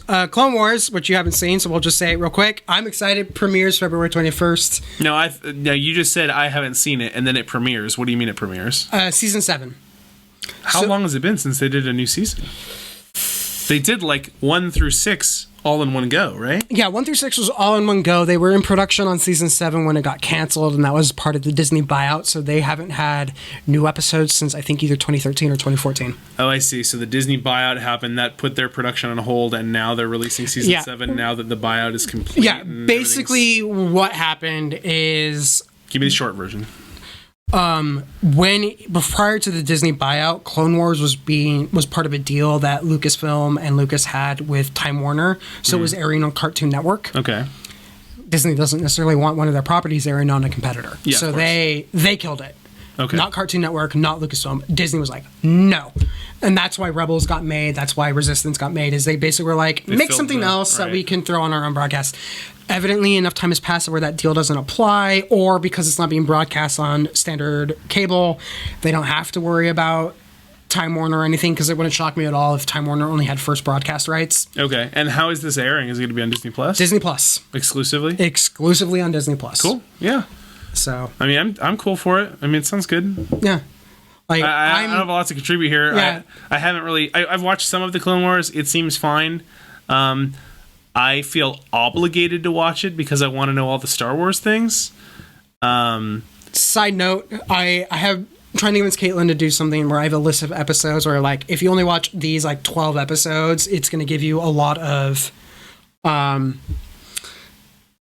enough to, like, be like, okay, this is my understanding, to where you hit a lot of the key major points. Mm-hmm. But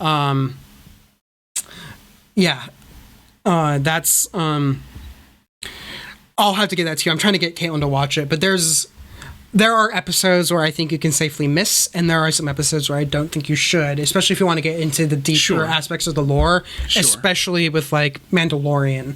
It's mostly like I want to have watched it once so that I can say that I watched it so I know about it. Yeah. I don't like, this is not going to be the show that I watch every year. Because, even though Rise of Skywalker is first to kind of go into a bit on Mandalorian, the lightsaber. Sure, Spoilers, the lightsaber's at the end. A lot of the backstory about that lightsaber is in Clone Wars and Rebels. Right. To where if you have watched Clone Wars and Rebels, you know immediately how big of a deal that was. Right. If you haven't watched it before, it's like... I did catch some of that because I know a bit about Sabine, so I kind of like got that what that was, and I was like, oh my god, it's a dark saber. It's a dark saber, yeah. Right. But if you had never seen Clone Wars or Rebels, you're like, oh, that's a weird looking lightsaber. It's like huh, cool. Yeah, whatever. Whereas like me and Chris are like, it's a dark saber. But yeah, Clone Wars is back. Chris and I will definitely be talking about it. Moving on to where the table is lava. Apparently, I keep hitting the table. Apparently. So James is now giving me side notes by a text message. Well, you should listen to them. I am. The moment he said that, I moved my hands off the table, and now I'm like gingerly putting them down and going, well, no, don't it's hit lava. the table. You can't. The table is lava. Just wipe the sweaty palms on your jeans and let's keep going. Okay. So, real quick, Rise of Skywalker.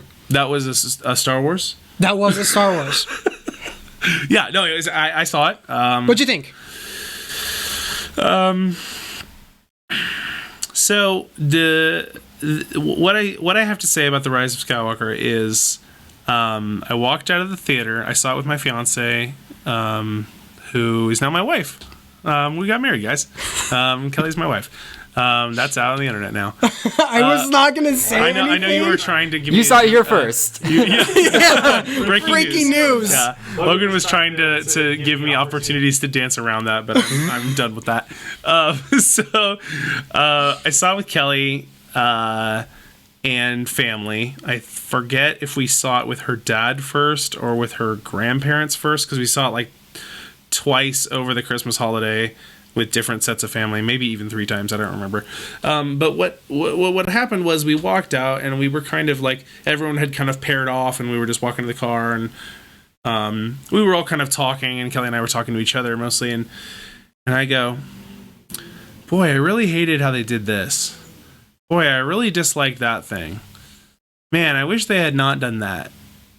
But it was good, right? Yeah, it was good. You liked it, right? Yeah, I freaking loved it. That was basically how I... It was a really good, feel-good Star Wars movie. And I actually really liked what you said earlier when we were talking Star Wars during Knives Out about J.J. Abrams' feel-good style.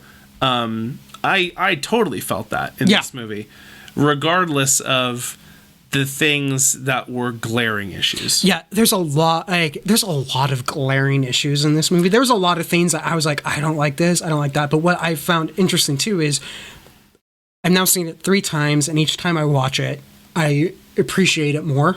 Sure. I mean, it's like one of those things. It's like the first time I saw it, I was like, I don't like this, I don't like that, I don't like this, I don't like that. But then the second time I watch it, I'm like, I still don't like this, that, or this or that, but I don't care as much. And then the third time, I'm like, I still don't like it, but it's just like, that's now just a bullet point on the things I would have done different if I had made it. I think that's just Star Wars indoctrination, because you're going to like it no matter what at a certain level. Right? Exactly. Like, you like the property. You will watch anything Star Wars regardless of how good it is, and then you'll evaluate it. Yeah. But, like, you're always going to watch it. Right? Exactly.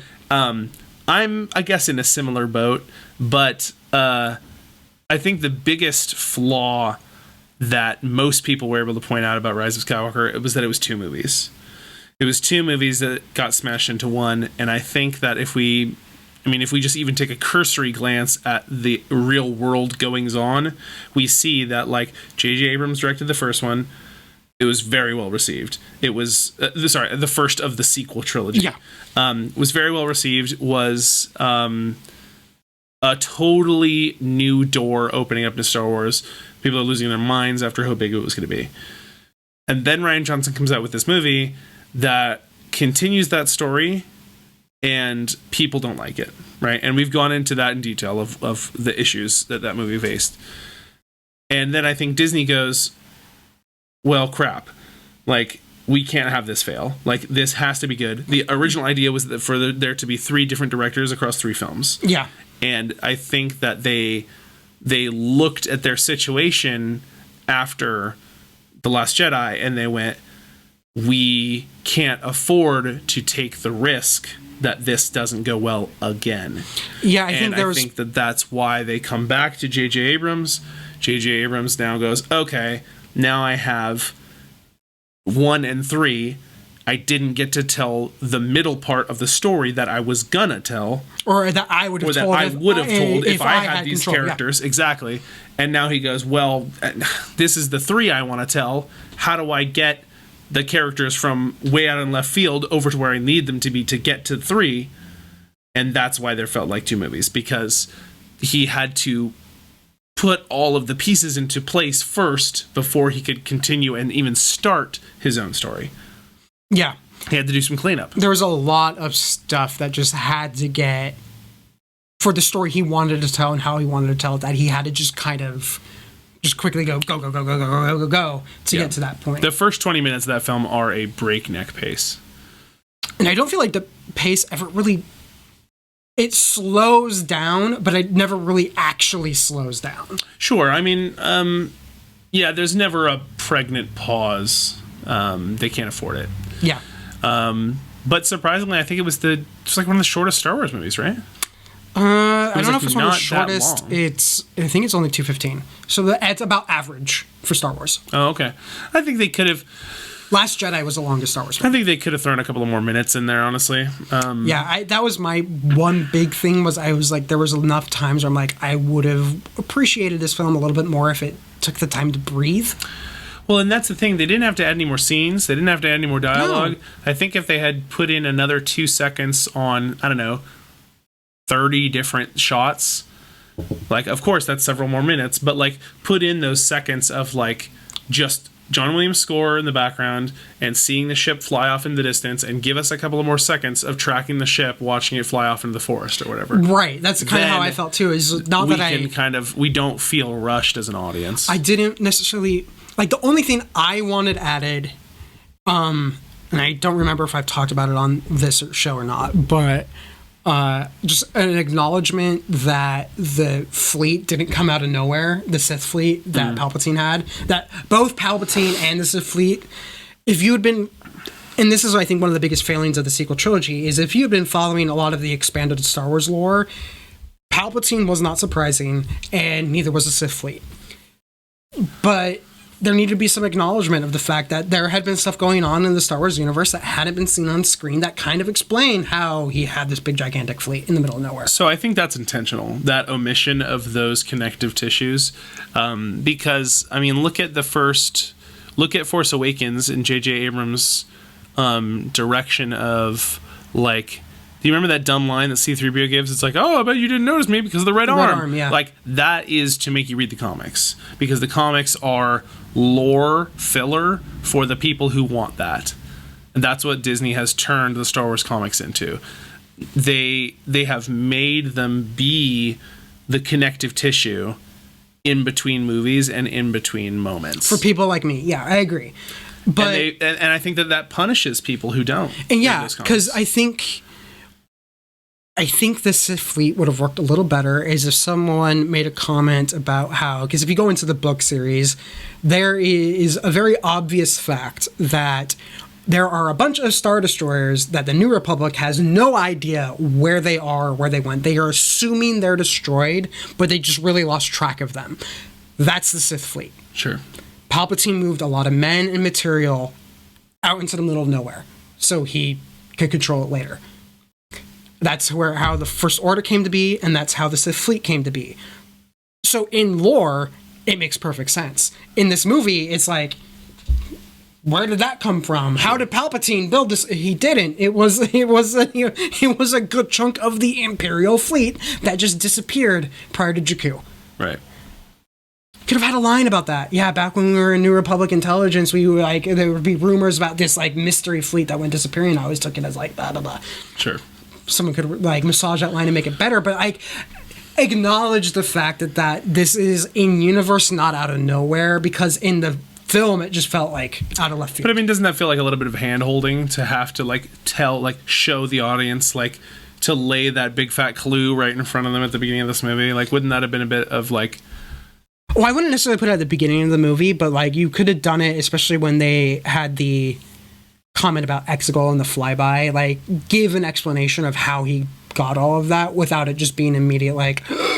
Right. Like, there were moments you could have slid that in where, yes, it would have been obvious exposition, but it didn't necessarily require a whole new scene. Now, did you read the Colin Trevorrow script? No, I did see that it leaked, but I haven't read it. So, you mentioned earlier, Palpatine was obvious and all of these things were obvious because we saw the seeds of that coming. I know Palpatine wasn't in it. Not in it. Not in the Colin Trevorrow script at all. Like, done and done. Like, and not only was he not in it, but like Rey wasn't related to him. So like that whole, like, basically the premise of the movie is just gone. Just gone. Yeah. And I think that is fascinating.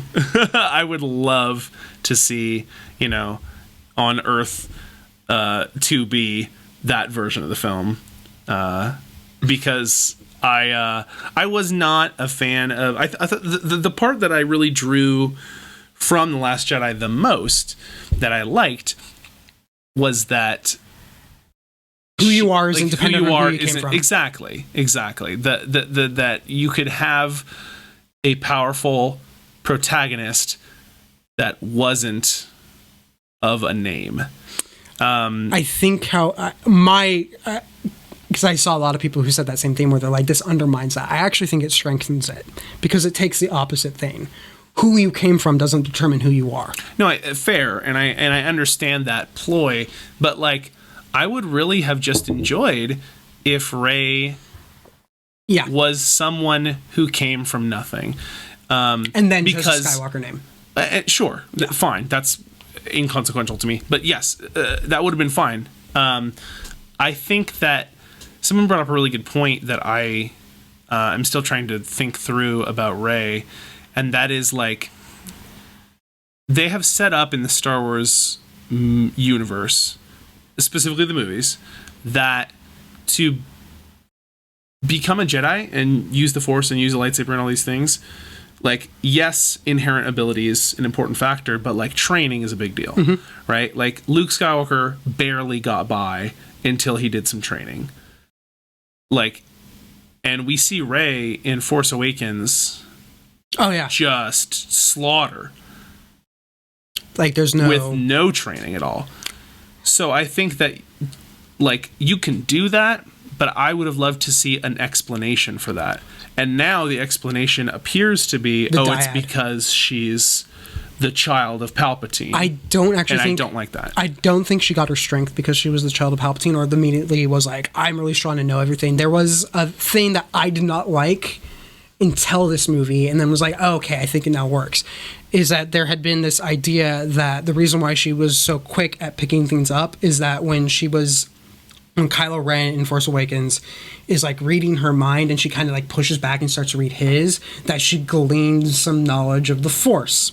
Okay. I thought that was stupid. Okay, yeah. But when they did bring up the Force dyad thing, which was that, why is their connection so strong? Where it's like, oh, these two people are connected within the Force. Because of that, I'm like, oh, it makes a bit more sense. It isn't that she downloaded it so much, is that they were both. That was the first point where these two people had that connection. That there was this sharing that could have happened. Fine. Again. Fine, but like, I agree, there was a power creep, and I think that was a problem. It's not a power creep. It's just it's giving something without it being earned. And like, I'm certainly all for Rey being the protagonist. I want her to be, and I'm so like glad we finally got to see a female Jedi on screen. Like, this is the first live action female Jedi, right? Yeah. That has any plot importance, I should say, because I'm sure there were a billion in the prequels that were like dying in the background. But like, dying in the background or in scantily clad. I'm not going to go to that road. But like, to see like someone actually have agency and power was so exciting. Yes.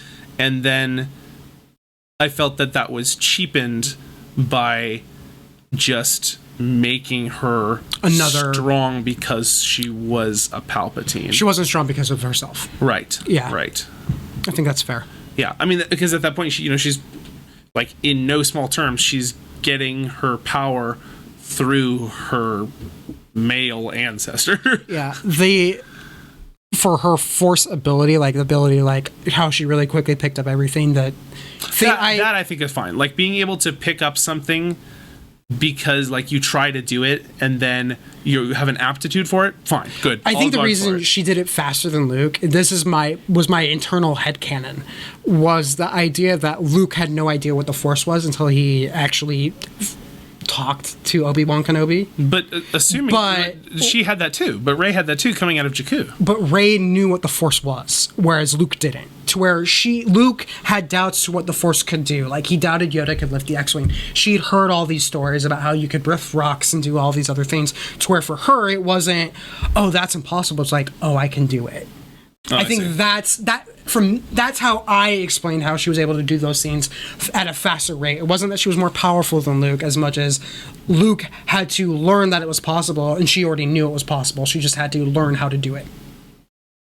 But yeah, I hear that. Yeah. I understand that. I think ultimately, I don't agree with it. Yeah. Ultimately, I think what it comes down to is the sequel trilogy is like, we're still coming to terms with it, but I feel like it's one of those cases where it's just, I really like Rey. I really wish they had done some other stuff different, but I think that's kind of just like the general like synopsis of the sequel trilogy is, I really like the characters and a lot of what they did, but man, I wish they had done a lot of stuff different. They were all mishandled. Yeah. I think that's part of it. And I think that the really interesting thing about Star Wars is that the more core Star Wars movies they make, the worse they get. And the more off-brand Star Wars movies they make, the better they are. Like, every time we see a Star Wars story like Rogue One or what was the other one? Solo. My God, like they're awesome. So much they're fun. So good. They're so because good. They're not trying to fit into the Star Wars shaped hole. Yeah, and I think Bob Iger blames himself for a lot of it. Because there's a lot of people out there who would be like, oh, it's because Kathy Kennedy doesn't know. It's like, I remember one person was like, oh, she's a bad producer. And I'm like, you really want to say that the person who produced Indiana Jones, Schindler's List, Jurassic Park, like, you want to say she's a bad producer? Yeah, let's see how far you can go. I don't think she's a bad producer, even if you only look at the new Star Wars movies. Exactly. I think what happened is Disney bought Star Wars and they went, we want a movie in 2015. Yeah, make us one. And it was just like, they needed time and they didn't give it to them. No, I don't even think, I think that there's just a lot of oversight and fingers in the pie. It's too complicated to blame one or even two people in this. Like, I can't even blame the director because the director has to answer to corporate and corporate has to answer to the shareholders and it's so complicated that you can't pin it. You can't be like, Star Wars is Kathleen Kennedy's fault. Now, you might be able to say the buck stops with her and that, like, that is something that she should have caught. I guess you can make that argument. But ultimately, I think that, like, the mood of the organizations making these films was not correctly laid from the beginning. And I think that is why everyone had a different attitude about how to go about making them. And that's why we didn't get what we wanted. Yeah. We didn't get what we wanted. We're Star Wars. Yeah, it's one of those things where it's like, we see it just not in Star Wars, the idea that the studio, like, the script won't even be finished or even started, and they'll already have movies coming out on X date. And it's like, I think that really hurt Star Wars. Like, if they had given him a little bit more wiggle room, or maybe not necessarily have it be like every other year we get the episode, like, give it a little bit more time to where I think it would have gone better. Yeah, man, they got the money. Let it come out when it's ready. Yeah. They're not going to starve. Whatever. Yeah. Marvel can shit out whatever it wants. Let Star Wars This is why they don't let me run the movies. They don't let me run Hollywood. Sorry. Did I just kill your ears, James? You did. Pretend you did. Be penitent. Penitent man shall pass. What else we got? Mandalorian. Oh, yes. Final thing. So, I just want to know what your final thoughts are. Why Baby Yoda is the best thing ever. I mean, it's cute. Done. Thank you for coming. No, I'm just kidding. No, okay. So I think that the best part about Baby Yoda is that Jon Favreau didn't let there be toy rights for it until after it came out. That was apparently a Donald Glover suggestion. Donald Glover is a smart man. He is a very smart man. Because that would have blown the whole thing wide open. Because he apparently was having a conversation with Jon Favreau. I think it wasn't even about Baby Yoda. Or it may have been, but it was basically like, no one's surprised anymore because we learned the Star Wars scripts leaked. Yeah. People read them. He's like, there's no surprises anymore. We don't keep anything under our hat because we want to merchandise it or we want to hype people to go in. He's like, no one is shocked. Like, we're just, as a society, no one's surprised anymore. Mm-hmm. And so they specifically from the outset went, we're not doing merchandise. We're not telling anybody that Baby Yoda exists. We're not going to mention it at all. Right. And so the first time anyone knew about it was outside of the production team and anyone in Lucasfilm was literally when the first episode aired. Right. And it's just like, yeah, I think a lot of people looked at The Mandalorian episode 8 coming out and Rise of Skywalker coming out on the same weekend and went, Mandalorian's my Star Wars. And I think that's another that comes from a comparison of the two and The Mandalorian being more authentic and grounded. Yes. I think Star Wars is at its best when it's grounded. Yeah. And tries to be realistic. And that's not I'm not saying that it's like, oh, this is much more like reality. I'm saying that the story is so much more approachable because it's simpler. It's not trying to be this epic arc. And honestly, Star Wars wasn't originally trying to do that. Yeah. New Hope, Empire, and Return of the Jedi were not trying to be like an epic 9-movie arc. Regardless of what George Lucas says. I don't care. They weren't trying to do that. No. And there's a reason why the original trilogy can stand on its own and the prequels and the sequels can't. Yeah. They're dependent on the original. And we're viewing The Mandalorian totally independent of anything else, and it stands up. Yeah.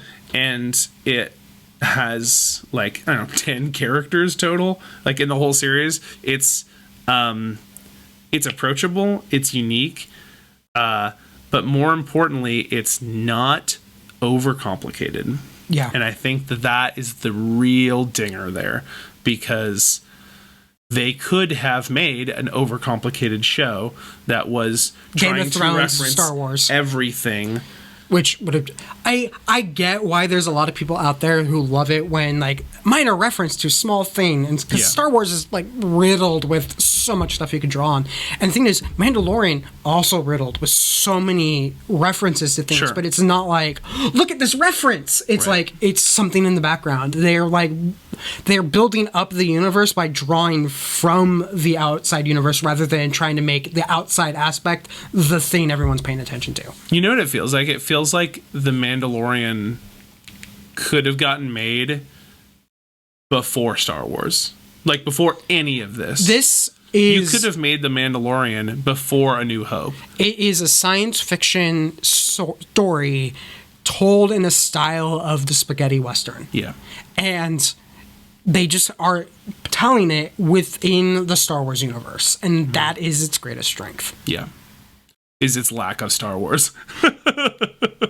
The best part about it is how little Star Wars is in it. Yeah. Well, it's when there is obvious Star Wars in it, it is well executed. Or it helps draw on the grander thing, like the Darksaber. Sure.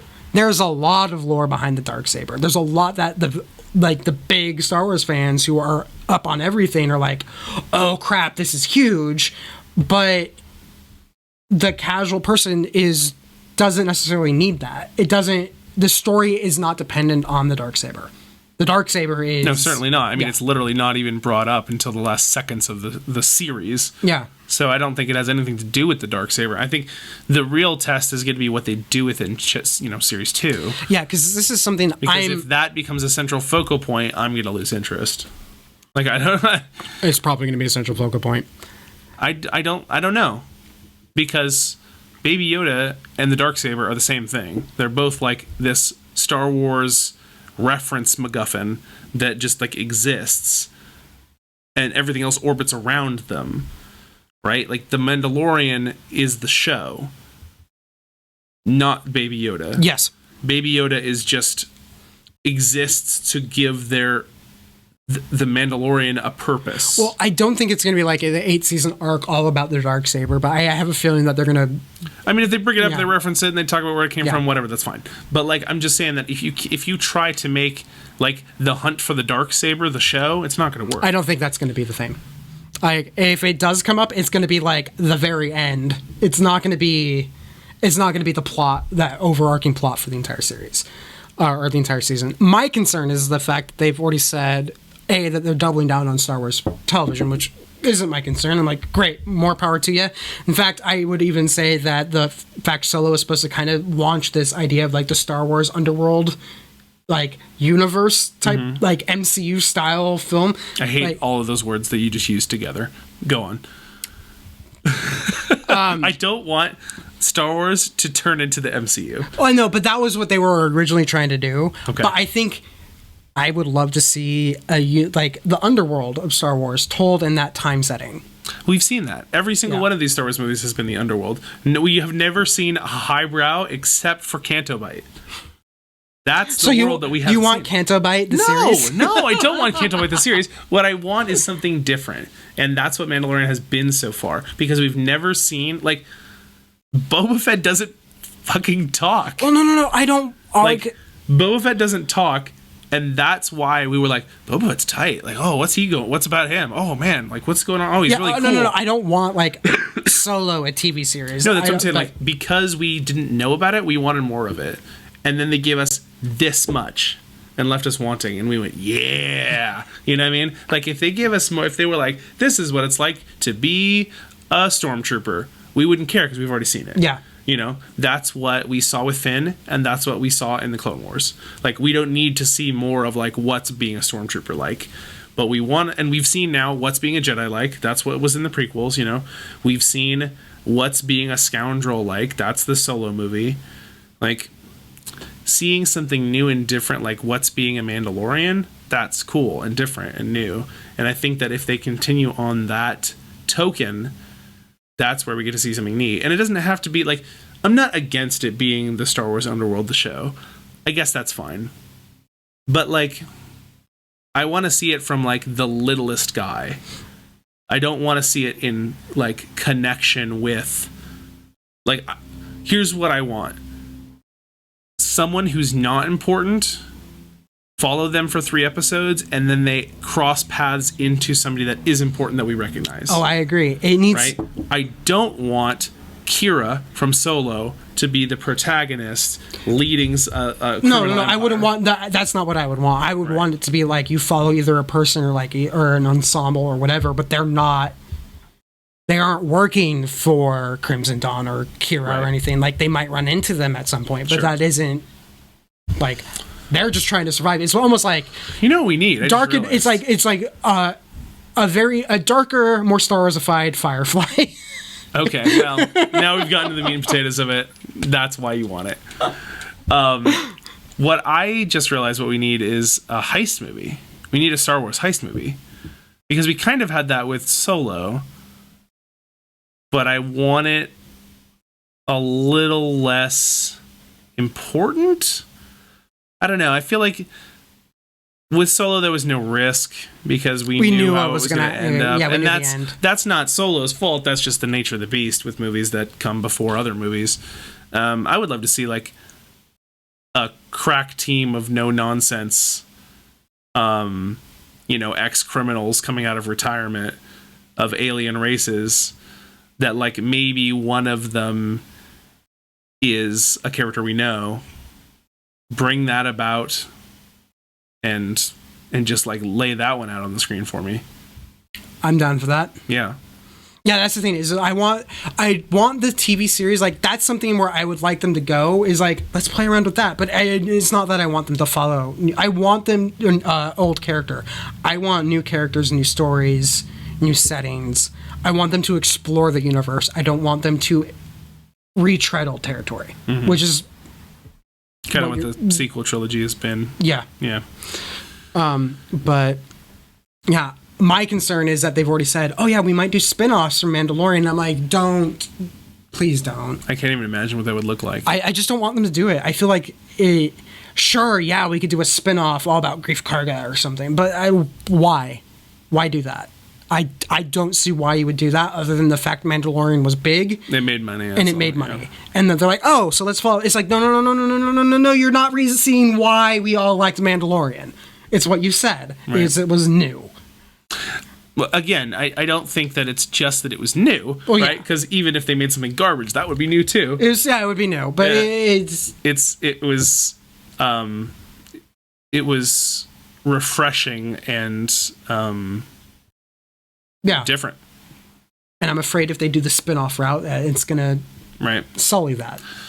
Yeah, I'd be cool if they just kind of sat off on some Star Wars for a while. Give us some serious stuff. Give us something really different and weird and not that important to the overarching mega destiny of the universe. Yeah. Like, just tell us some stories about some dudes shooting each other, or like some people trying to steal some stuff, or like some guys trying to get some food or whatever. Like, tell good stories in the Star Wars universe. And tell smaller stories. Yeah. It doesn't have to be like... Good, small, character-focused stories in the Star Wars universe. Does not need to be Jedi. Probably shouldn't be Jedi. Doesn't matter where or when, but that's what we want. We don't want another telling of Obi-Wan Kenobi, even though, I'll watch Kenobi. I do want that too.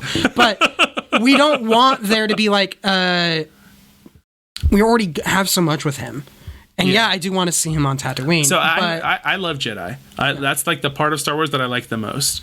And that's why the prequels have a special place in my heart, because they're just like, it's like someone went to sprinkle some Jedi on their movie and the whole cap came off. And they just like dumped a whole fuckload of Jedi on top, and they're like, oh no. I love Jedi and I want to see more of that. So that's why I'm really excited for the Obi-Wan movie, because like, remind me, where is it going to be set in terms of his history? It is going to be set in between Revenge of the Sith and A New Hope. Perfect. So it's just him on Tatooine. That's perfect, because we don't have to train him, right? He's already capable as a human being, and we can just know that he can do what he needs to do. It's like the Mandalorian, right? Like, we didn't have to go see the training sequence of the Mandalorian. He didn't have to have the hero's journey. He's already there. It's all about what he does now. And I think that's going to be cool to see that with a Jedi, or a character who has Jedi abilities, regardless of if he's hiding them or not, because he is. But I guess I got my thing, even though I said Kenobi, and that was a bad choice because I want the Kenobi series, but it was more like, I don't need to necessarily follow another Jedi around. Sure. And Mandalorian, I think, proved that everyone else is willing to go along with that. I don't need to follow another, like, Anakin Skywalker prophetic character. Yeah. And I don't need to follow another, like, character who's trying to make their place in the world. Give me Broom Boy, the series. Give me, fuck yeah. Give me Broom Boy. I missed Broom Boy in the new movie, The Rise of Skywalker. Yeah. Maybe that's going to be if Rian Johnson does his trilogy, it's going to be Broom Boy the trilogy. That'd be cool. I'm down with that. Yeah, I'm down with that. So, Disney, Broom Boy the trilogy. You heard it here first. Yeah. Just like everything else you heard here today. No one's ever said it before, probably. Yeah. Maybe. Well, I'm unique, I guess. We're all individuals. Yes, we're all individuals. All right, I think that does it for today. after show will be following this. It will be probably a little bit later than the 2 o'clock we planned because it's already almost 2 o'clock. Oh my goodness. Yeah, we talked for 2 hours, man. Wow. So we'll have to reset and do a whole bunch of stuff. Please like, share, subscribe. We're also on iTunes. Leave reviews. Oh, yeah. Hit the bells. Like, do all the things. Tell your friends how awesome we are and why you should watch. Make sure to smash that subscribe button down below, everyone. And thanks for listening. What he said.